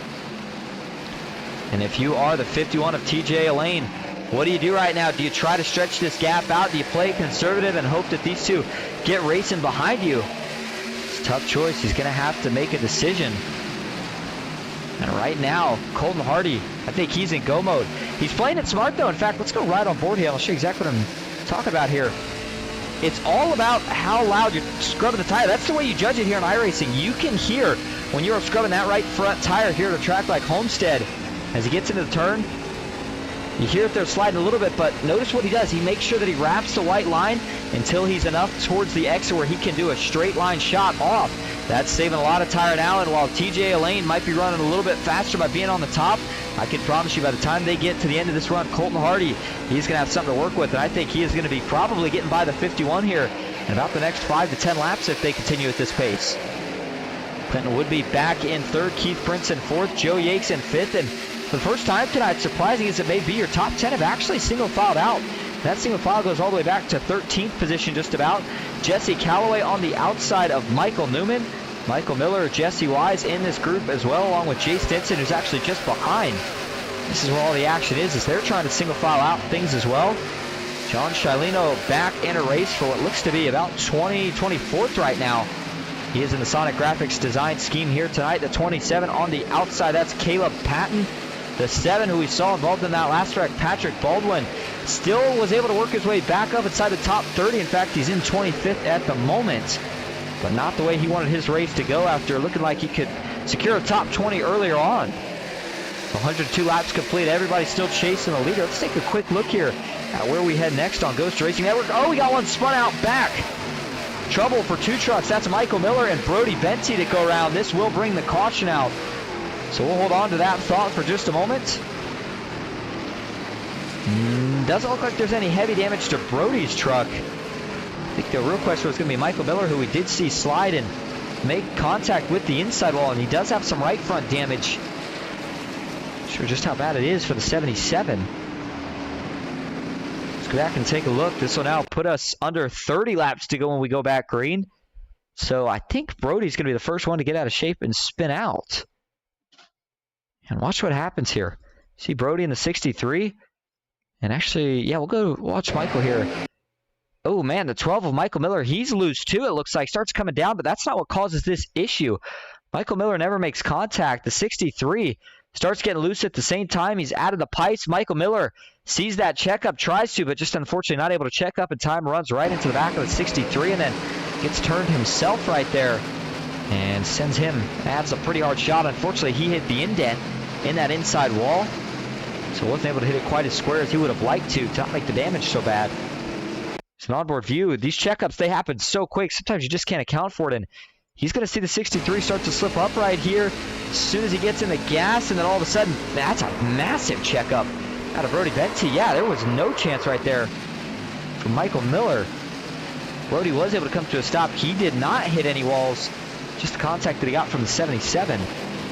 Take another look at this here from TV1. And yeah, I know we saw Michael Newman getting loose, but that was, again, a really unexpected checkup for how massive it was for Brody Benty, one of the Turn 4 racing drivers. And so you got to wonder if that'll be Michael Miller's one fast spare that he's got here tonight. Brody, I don't think it's going to be a fast spare for him, as, again, didn't really retain any damage. I think it'll be 4 tires and fuel, as that lockup probably did flat spot him. Take one more view here from the TV static cam. Certainly could have been a lot worse. It did happen towards the back of that front group, so it didn't collect all that many trucks in total. But as we go back up front, it does change the order up just a little bit up front. Clinton Woodby being scored as your leader, and he has probably had the best short run speed of any truck in the field here tonight. Now it just kind of becomes a question of, can he finish the deal, and is 30 laps too long of a run, or has he found something for the long run? So we're going to be waiting to find out here. Kevin Winker in second, Dennis Steele back in third, Bill Hales in fourth, TJ Elaine in fifth, Joe Yakes in sixth, Colton Hardy in seventh, Keith Prince in eighth, Braden Avila in ninth, and David Traylor currently rounding out your top 10. Looks like the lights are still on. So that does give us a chance to head over and take a look at where we head next here on Ghost Racing Network. Tomorrow night, actually doubleheader action again on Ghost Racing Network, and tomorrow night it's going to start. We don't have it up here, but it's going to start over with some FEG PC money racing. I think those guys are going to head to Talladega Super Speedway in the trucks. A lot of money on the line. Make sure you come check it out. After that, it's the main event of the night with the Little Dog Big Dog Championship Series. Saw a great race last week at Talladega. Jason Maines got the win, locking in his Little Dog teammate, John Darnell. And tomorrow night, we are going to head over to the Xfinity cars, and we will be at Daytona International Speedway. It might even be a night race. Make sure you come check that out. That's going to be another good one. Can't wait for the double action that we have tomorrow night on Ghost Racing Network. As for tonight, you are watching the Son1c Graphic Designs 200 for Asphalt Outlaws Racing, their truck series. Actually, the only series that these guys have right now. If you're ever interested in getting in on the action, make sure you check out the Discord link. We do have it provided in the description below. Also, Ghost Racing Network, looking to see if we can reach 1,000 subscribers. Man, we are right on the doorstep. I believe we were at 993 when I checked just before I got on here. So, man, we're getting really close to that 1,000 mark. If you know anybody that you would think would enjoy it, tell them to come check it out. If they like what they see, make sure you drop us a follow. It certainly helps, and we appreciate everybody that comes out to support these guys and comes out to watch. It means a lot. And so we talked about it's going to be under 30 laps to go. 25 at a track like Homestead is usually right about the sweet spot where it is definitely go time, and we're right at that point. So if you're Clinton Woodby, I think this maybe fits your short run strategy perfect. But Kevin Winker, he's been in and out of the lead here a couple different times tonight. He's back with another chance at it. We will see what he can do right here. I know we got a lot of Kevin Winker fans out in the chat. He's going to be looking to make something happen. 7 cautions in total here tonight. Not too bad, all things considered. Again, first mile and a half of the season, so sometimes you expect it to get just a little bit messy, but all in all, if we were to stay green the rest of the way, that's 1 caution on average every about 20 laps. So not too bad for these guys. Here we go as we work our way through turn 3 and 4. If you're Woodby here, I think you got to go for the big jump. I mean, you can maybe save a little bit of tire if you get that. Bill Hales, he's up here now, the 28 of Dennis Steele. I mean, you got these names that a couple of them have been up here all night, a couple of them haven't. Brings in the mix. It's what makes this series so fun. So we can't wait. Looking forward to the rest of the season with these guys. But here we go. Pace truck going to make the left turn onto the pits. 106 laps complete of 134. Back into the Geico restart zone. Green flag is back in the air at Homestead. Little bit of a checkup further back towards the middle of the pack, but up front, it is all Clinton Woodby. He's going to get out to about a 0.4 of a second lead before these guys are even able to exit turn 2. If you're Kevin Winker, do you go, oh, wrecking out back. Joe Yates is around into the middle of traffic. How many is this one going to collect? Keith Prince gets T-boned. More contact. We have got a mess. Prince comes to a stop. Looks like Patrick Baldwin was involved as well. The 24 of Rick LePage. Didn't get a chance to talk about Rick too much here tonight. Was having a solid run up to that point, but he's got some pretty heavy damage on a couple different corners of that truck. Gotta think that'll be a fast pair almost guaranteed. Go back and take a look. Started with somebody getting turned around. I believe it was Joe Yakes who we saw initially. And then from there, the wreck was on. So let's back this all the way up here. Take a look. Joe Yakes. I think he's just getting loose again. Cold tires. The aggression just picking up on the restarts. Guys going for it. Trying to push that envelope a little bit more. And sometimes the grip level's just not there. Watch the 87. Yeah. He just gets loose. And I mean, this thing snaps out. TJ Elaine gets loose behind him as well. Not sure if that was an attempt to avoid or just trying to do it. But I'll tell you what. He misses that. I cannot believe TJ misses that. Unfortunately, though, he's taking a detour to a not-so-happy area. That's that inside wall. Take a look at that in just a moment. But there you go. Keith Prince, as a result, he slides out back, and he's going to get T-boned here. But it looks like the 88 there of Jonathan Herbert, who had nowhere to go. He gets up in the track to what looks like Michael Miller. Patrick Baldwin slides in as well, the 24. He's going to get some damage and then gets turned there by Dylan Paws. Andrew Hansley I think he's able to get through this for the most part as well. But let's take first a look at TJ Lane. Man, if he somehow found a way to keep this off the wall, I'll tell you what, I sure am impressed, because that's where he was headed straight for, and unfortunately, I don't think he was able to keep it off. Here we go. Take an onboard ride with the 51. Let's see if it looks like he gets loose or if he's trying. It's kind of hard to say. I'm thinking maybe it was a reaction to seeing Joe Yakes. Man, yeah, that's a hard shot. That's going to be a fast pair if he's got one left. I'm not sure that he does. He's been involved in a couple incidents here tonight, and there you saw Patrick Baldwin making contact with the inside wall as well. Keith Prince, though, one of the guys that's going to get the worst of this one in the 3 truck. He's going to actually see him wreck, and he's trying to slow down, so he gets sideways as well. As Joe Yakes comes around here, they're just going to run out of room again. He gets turned by Mark Beverly. Beverly just trying to scatter again, and then starts to slide back up on track here, and there's the big hit. All 4 tires off the ground. And there's the 7. Patrick Baldwin almost able to split the gap. John Shilino slides into that wreck as well. 29. Some damage for Andrew Hansley. And up top, the 24 after getting into the outside wall. I don't think Dylan Paul has got too much damage from that himself. I think he's okay. Let's take a look at this from the TV static cam. So you had 3 trucks almost simultaneously spin, all in reaction to the first truck that we saw spin, the 87 of Joe Yakes. Good to go right on board here with Keith Prince through this one, as he's going to see him spin and try to check up. And it actually happens pretty far in front, but when you're going as fast as you are here, you just run out of time really quickly, and that was actually right on board there with Dylan Paws. You saw Keith Prince spinning in front. So we take one more view here with TJ Allen from TV3.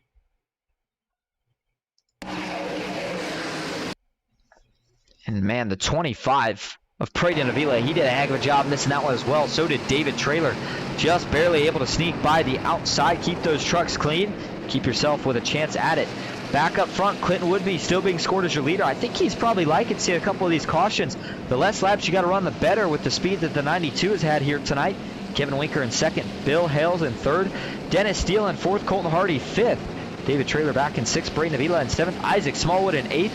Jesse Calloway ninth. And Evan Schilling rounding out your top 10. And boy, right now, Clinton Woodby again looking to capture his first win of the season. We saw Eric Hegdahl get it last week at Daytona. He's in great position to do so right now as we get the 1 to go signal. Getting ready to go back green. I wanted to see if we could pull another one of these guys into the booth here real quick just before we went back green. So let's see if we can get a quick word with Clinton. Hey Clinton, this is Austin up in the booth. Get a copy.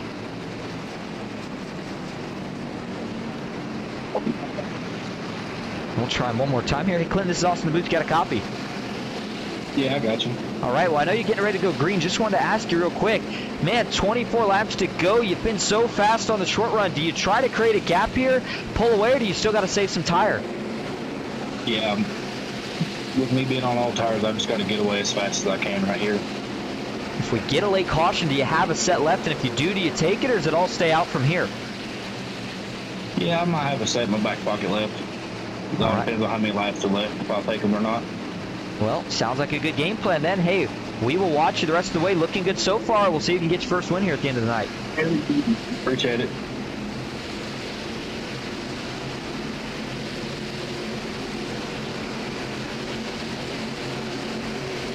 Clinton Woodby ready to go as we're going to move him back down to his channel. Give me just a moment here. Green flag is back in the air. Not that many laps left, only 23 of this 200-mile event. Clinton Woodby quickly out to an early lead, and he said it. He's got old tires, so he's probably hoping that we get a couple more cautions or that he can get a little bit of a gap here early. But, man, I think new tires are going to be dominant. David Traylor up top, sparks flying in the background as everybody pushing these trucks for all they're worth. And, again, cold tires, truck's going to bottom out a little bit until those tires start to heat up just a little bit. Bring these trucks up just a couple inches. And the 4 truck slide up the track. Jesse Calloway looking for a little bit of speed and momentum off of turn number 4. He's going to get just that. The 25 of Braden Avila currently in that sandwich right there of Isaac Smallwood and Colton Hardy.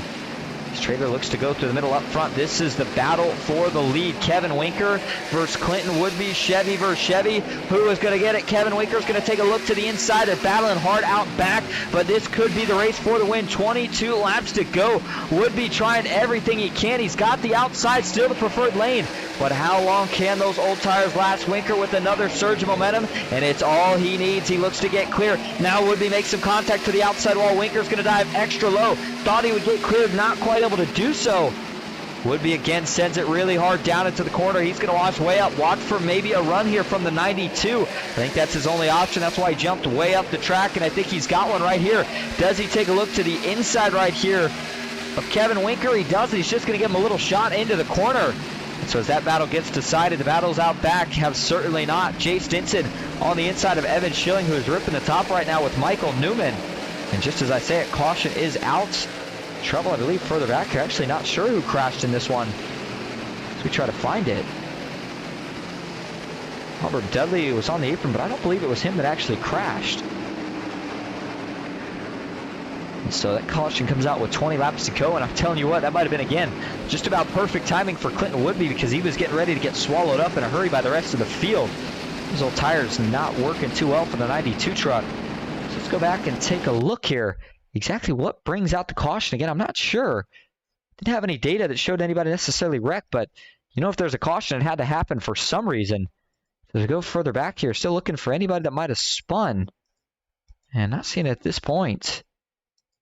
We'll play this really slow here and see if we get anybody. We'll have to go through car by car here potentially. I mean, we'll figure out what it was for here eventually. So Kevin Winker, everything looked clean up front. No contact there. Everything good through at least this first pack. Should get further back. Again, everybody's still looking okay. And then we had some cars on the pits. So, oh, there you go. Further back, it's the 88 of Jonathan Herbert and Rick LePage.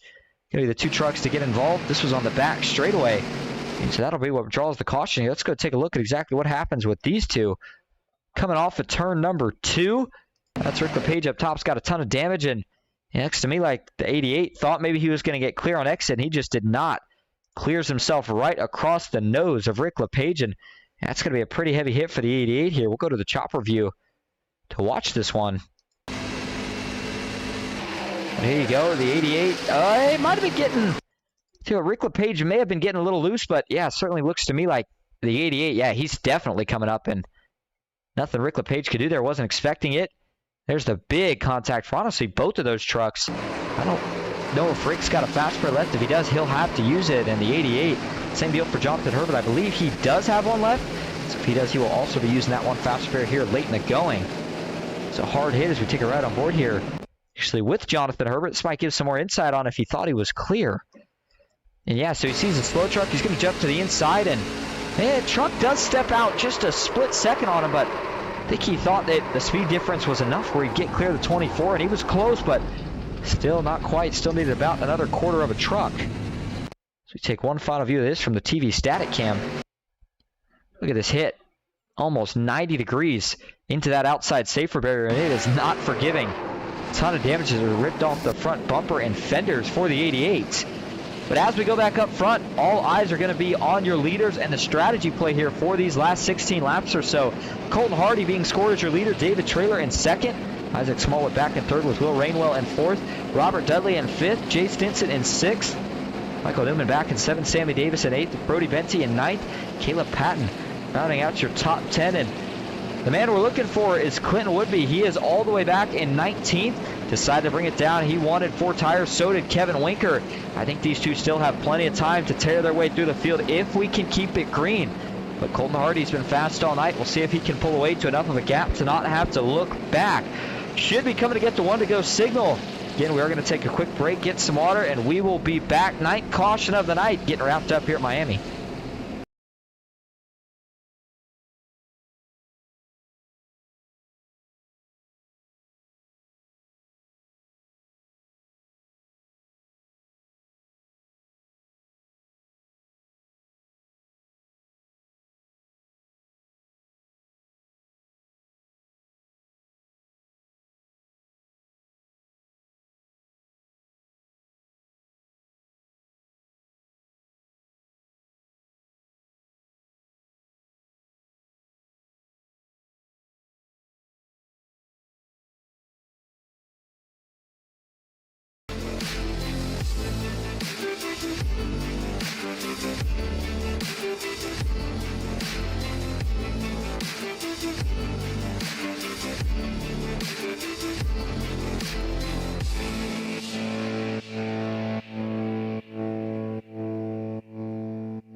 Back live with the Son1c Graphic Design 200, getting towards the end of the race here tonight. 200 miles, and we probably have about less than 30 to go here. 17 laps to go. Again, wrapped up the night, caution up the night. It's been a bit of a crazy one. Again, quite a few cautions, all things considered. A lot of racing deals, but still have to crown ourselves winner here tonight. A lot of trucks in it, and a lot of guys still with a chance to win it. 16 of Colton Hardy right away gets through the gears quickly, and he will pull out to an early lead over David Traylor. The 5 of Isaac Smallwood, what can he do as he's going to drop to the inside just in front of Robert Dudley.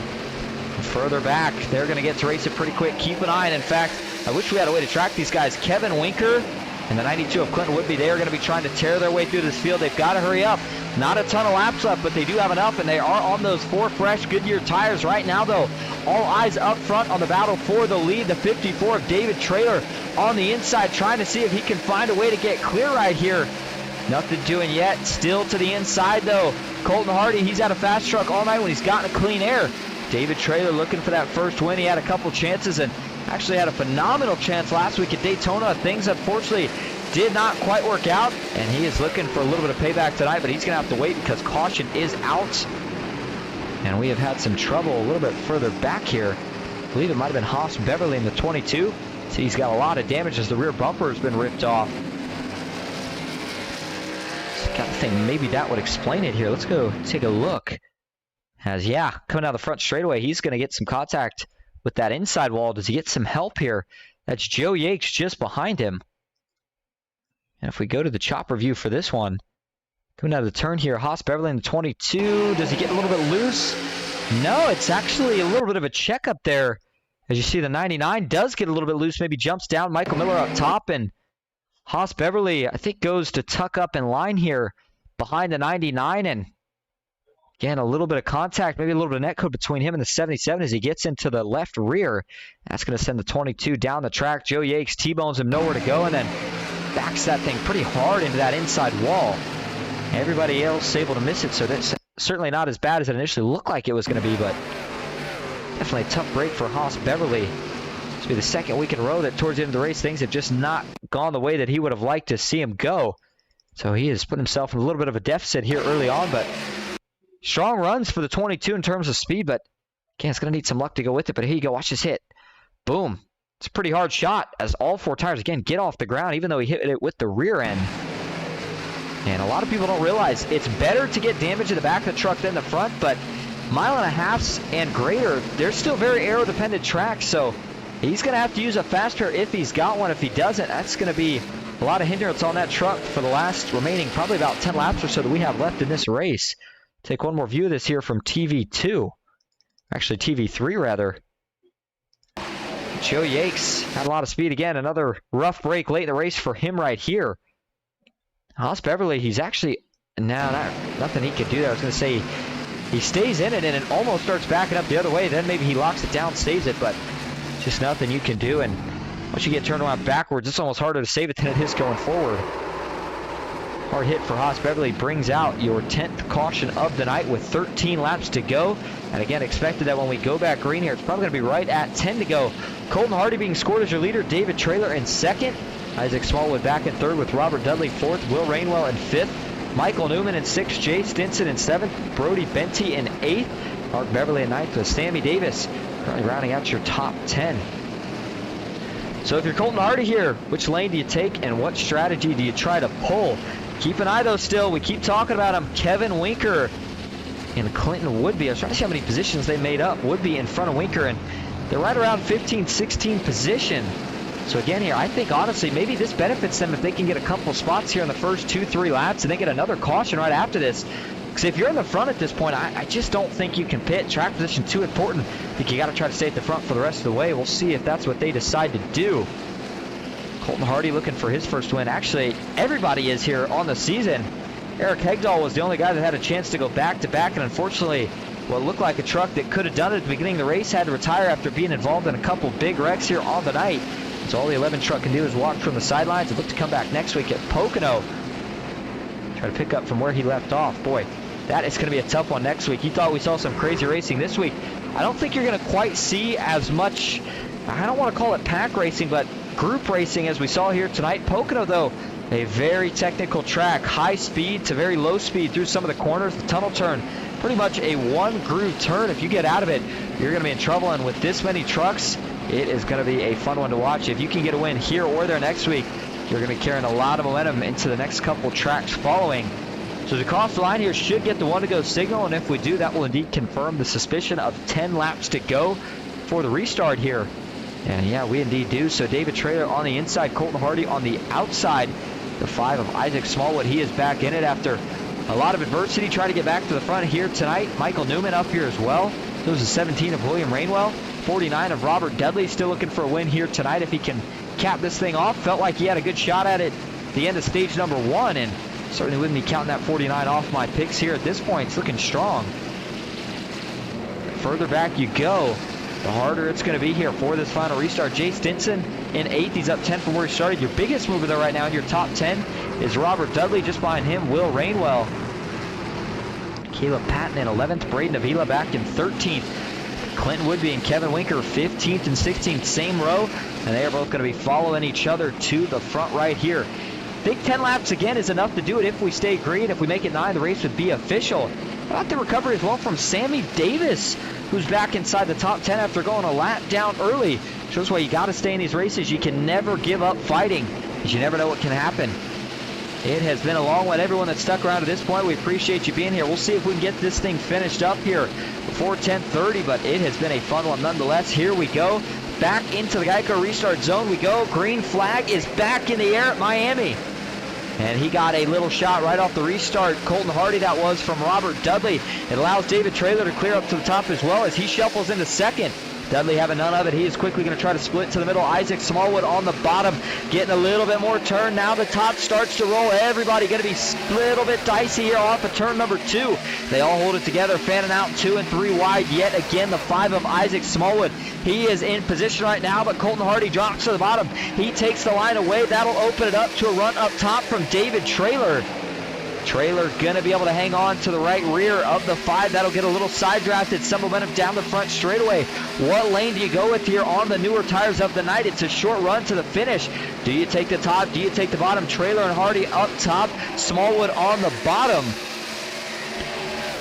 And still a lot of hard racing out back. Everybody looking for any position.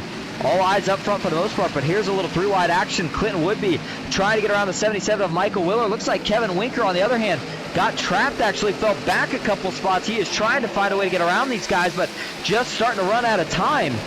Gives a big push to the 4 truck. Still a lot of hard racing back there, but keep your eye on Clinton Woodby. He's already up 4 positions from where he started on that restart, getting ready to break into the top 10 here in just a couple laps. Up front, still side by side between David Traylor and Colton Hardy. The 54 versus the 16. Now a little bump drafted action. Smallwood gives a push to Traylor down the backstretch, and it'll be enough to get David Traylor clear all of a sudden. Just like that, we are going to have a new leader here. First laps being led tonight for David Traylor, and he is leading the right one. 7 laps to go at the line.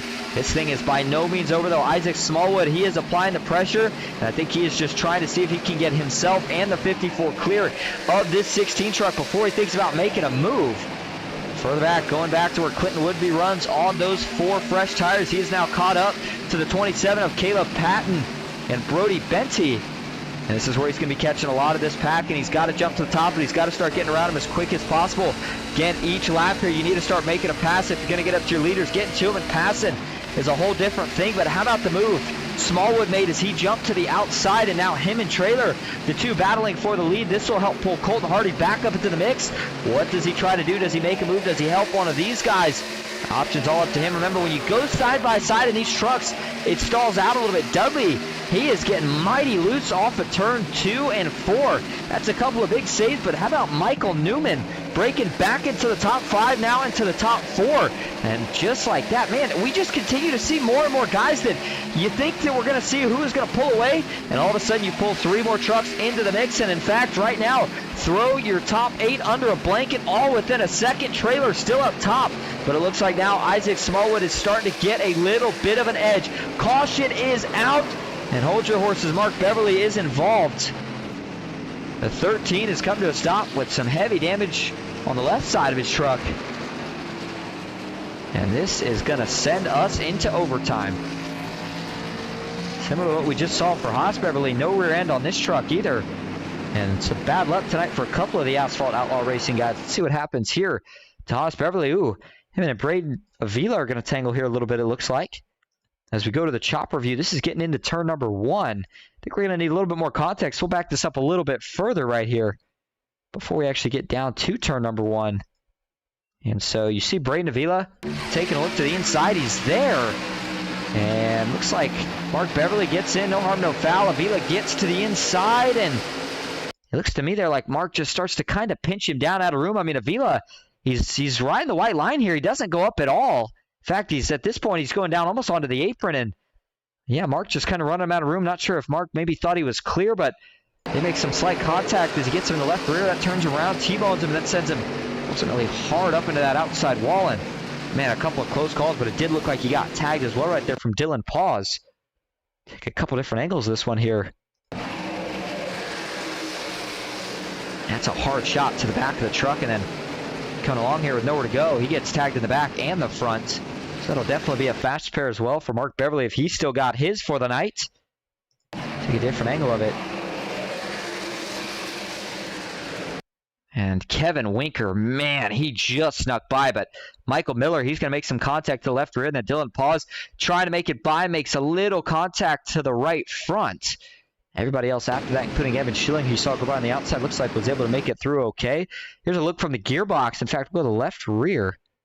Just how close this gets. So they get into the corner, no harm, no foul, but Avila is really able to roll the bottom right here, and then Beverly just starts to come down. Slight contact.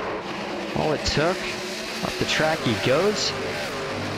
And wow, didn't see that, but that is going to be big implications for Clinton Woodby in the 92.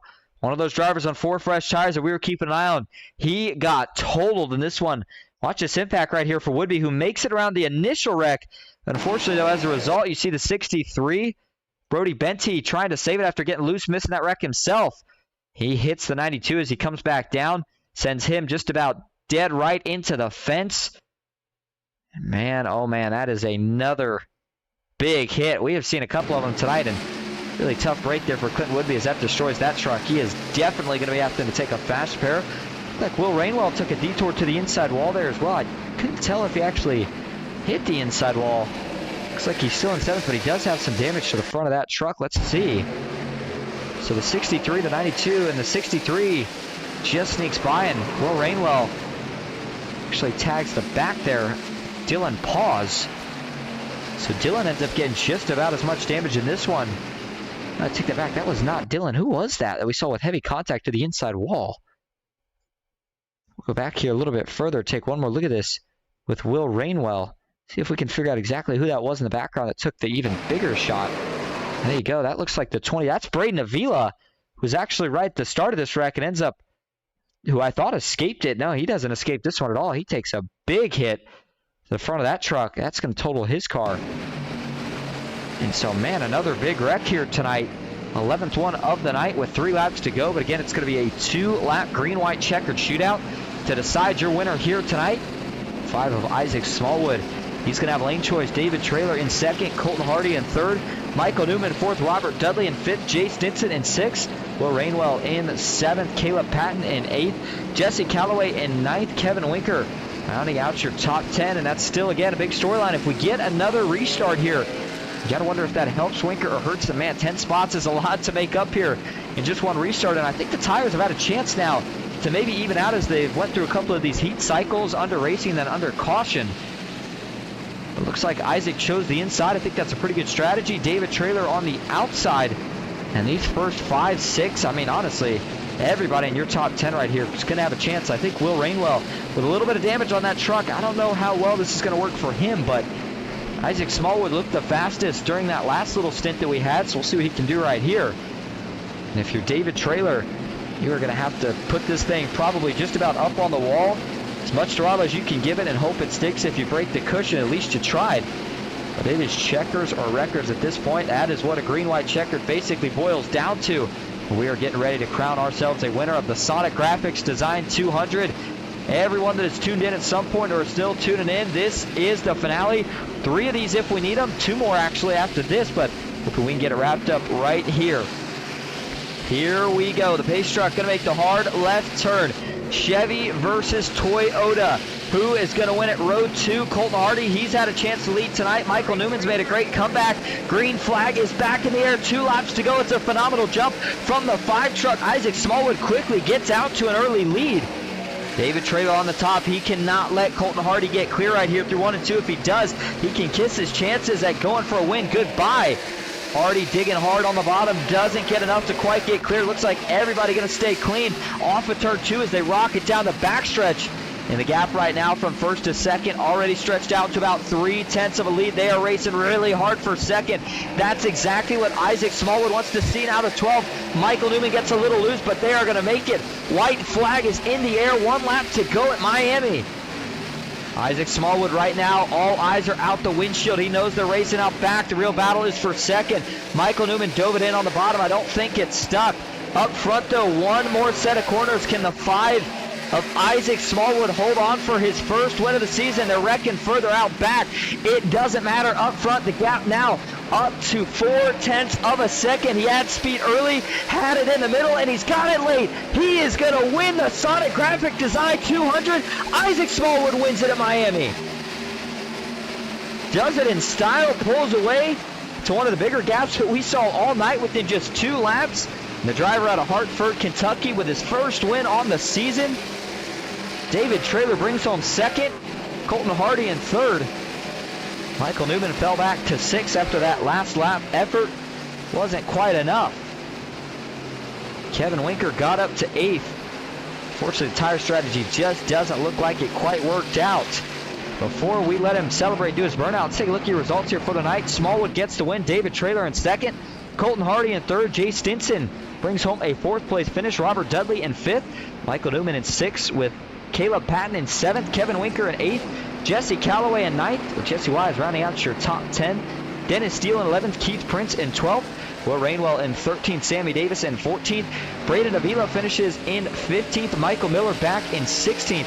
It's going to be Joe Yakes in 17th with Clinton Woodby in 18th after getting involved in that late incident. Rounding out your top 20 is going to be Evan Schilling and John Shileno. Mark Beverly finishes 21st. Haas Beverly in 22nd. Andrew Hansley in 23rd. Brody Benty in 24th. Dylan Paws 25th. Bill Hales in 26th. Patrick Baldwin in 27th with Rick LePage in 28th. Jonathan Herbert in 29th. And TJ Lane rounding out your top 30. Lance Thompson finishes 31st. Eric Hegdahl in 32nd. Tyler Beverly rounds out the field as he finishes in that 33rd position. All right, as Isaac Smallwood burns it down and celebrates, we are going to go get your top 3 in here for interviews. Stick with us. We'll be right back in Miami.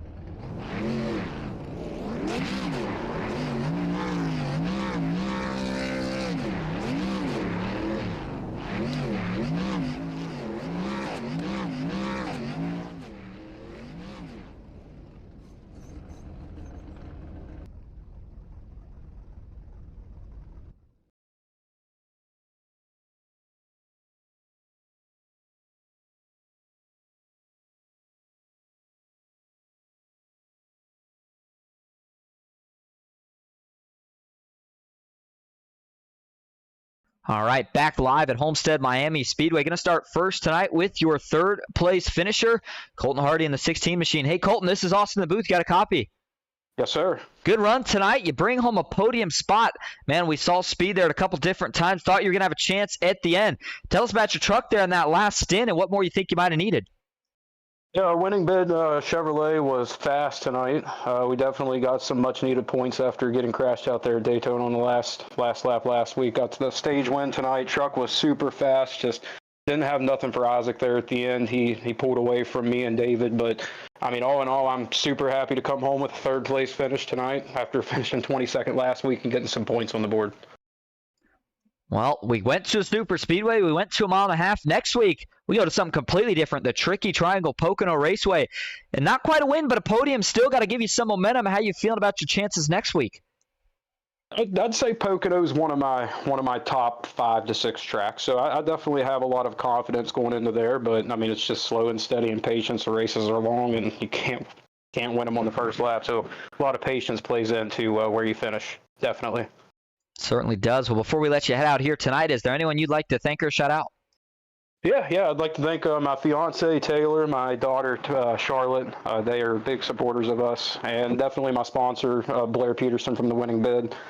Check out them for diecast sales and card breaks, NASCAR card breaks. He's one of the best. Other than that, just myself for not getting in a crash tonight, not putting it in the wall. And thank you for talking to us. Congrats again on that third place finish, and we will see you next week at Pocono. Yeah, Austin, thank you, man. All right, now that is going to bring us to your second place finisher here on the night, David Traylor. David, this is Austin in the booth. You got a copy? 10-4, I got you, Austin. Well, 2 weeks that we have seen you on the front row coming to the end of a race. First question I got is, how do you keep putting yourself in position at the end of these races when we see so much attrition throughout? Yeah, it's one of those things. I'm really glad this league is we run some lengthy races. It gives you time to play strategy and come back from adversity. I was involved in the first caution and had a lot of damage and kind of just rode around in the back, and it kind of slowly and steadily worked my way up, played the tire strategy just right, and it finally paid off. Certainly did. A good second place finish here tonight. You're knocking on the door of that win. Is there anything else you wish you would have tried different, or you think you could have done more at the end to try to catch Isaac? I think the key there was he controlled the restart. That split second of being able to go earlier, and then having lane choice on the bottom. It was huge. Once he jumped out to that 3/10 lead, we couldn't run him down, and I just wanted to hold on. I didn't want to try anything crazy. I just wanted a good finish, and it was awesome racing with him. Throwing slide jobs. Not a lot of guys can do that. Back-to-back corners and keep it straight. But huge shout out to him. He drove pretty much perfect race, and I appreciate the way he drove me. Well, 2 weeks, 2 good finishes to round it off. Before we let you head out tonight, is anyone you'd like to thank or shout out? Yeah, thanks to my teammates. A couple of them didn't have such a fortunate event as me. Evan got caught in some incidents, so did Keith and Rick. Brody, he's new on the team, and he's already shown a lot of promise running up front, just getting involved in some accidents. Thanks to the Beverleys to put this league on. This is my second year running this league, and it's super fun. Shout out to you over at Coach Racing Network. It's top-notch broadcast. If I could tell everybody to watch it, I would, and I send a link to all my friends. Thanks to JC Newman. They're a partner again on the truck this year. They've been working with me for a couple years in a really great cigar company over there. And then thanks to my girlfriend. She lets me come here and do this. Well, we appreciate you talking to us, and we will see you next week at Pocono. Thanks, David. Yes, sir. Thanks, Austin. All right, now that's going to move us on to your winner tonight. First one of the season. It's the number 5 truck of Isaac Smallwood. Isaac, this is Austin the Booth. You got a copy. Hey, what's going on, buddy? Well, you get the job done in just the second race of the season. First question I got for you is, how does it feel? And how does it feel to have the pressure all off? Man, I tell you what, after last week, it feels pretty good. We were in multiple wrecks last week at Daytona and ended up finishing 32nd. And so this win here, the momentum is heading forward, and we're going to try to get a couple more this year. Certainly so. Now, man, the last couple overtimes there, well, not overtimes, last couple restarts rather, it started to get a little stressful, but once you made a move before we had that last caution, you started to pull away. Did you know you had it at that point, and what did you think when we had that last caution come out? Yeah, I knew once that last caution came out and I was starting third, and I got a better restart than I did the restart previous. I was able to clear I think it was the 54. And it put me side by side with the leader. Going into the 3, I dove it in there pretty hard, and we got the racing. And then once that last caution came out, I knew I had it because I was able to rip the bottom wide open and get out front, and I let sail after that.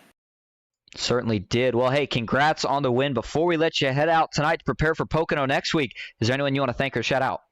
Yeah, I'd like to shout out my teammates, Braden and Eric. We had a strategy going in, and it sucked the first stage because we didn't pit at all.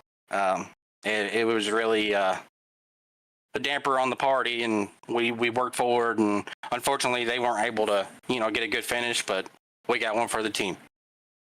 Yeah, certainly did. Well, hey, thank you for talking to us. Congrats again on the win, and we will see you next week. Yep, thank you. All right, there you go. That's just about going to wrap up our coverage tonight for the Son1c Graphic Design 200. Thank you all so much for coming out. As always, I hope you enjoyed. We will be back next Friday night, same time, different place, Pocono, the Tricky Triangle. Don't miss out. It's going to be a good one. Hope everybody enjoyed. Until next time, that's it for me, Austin Green here at Ghost Racing Network. Have a good night.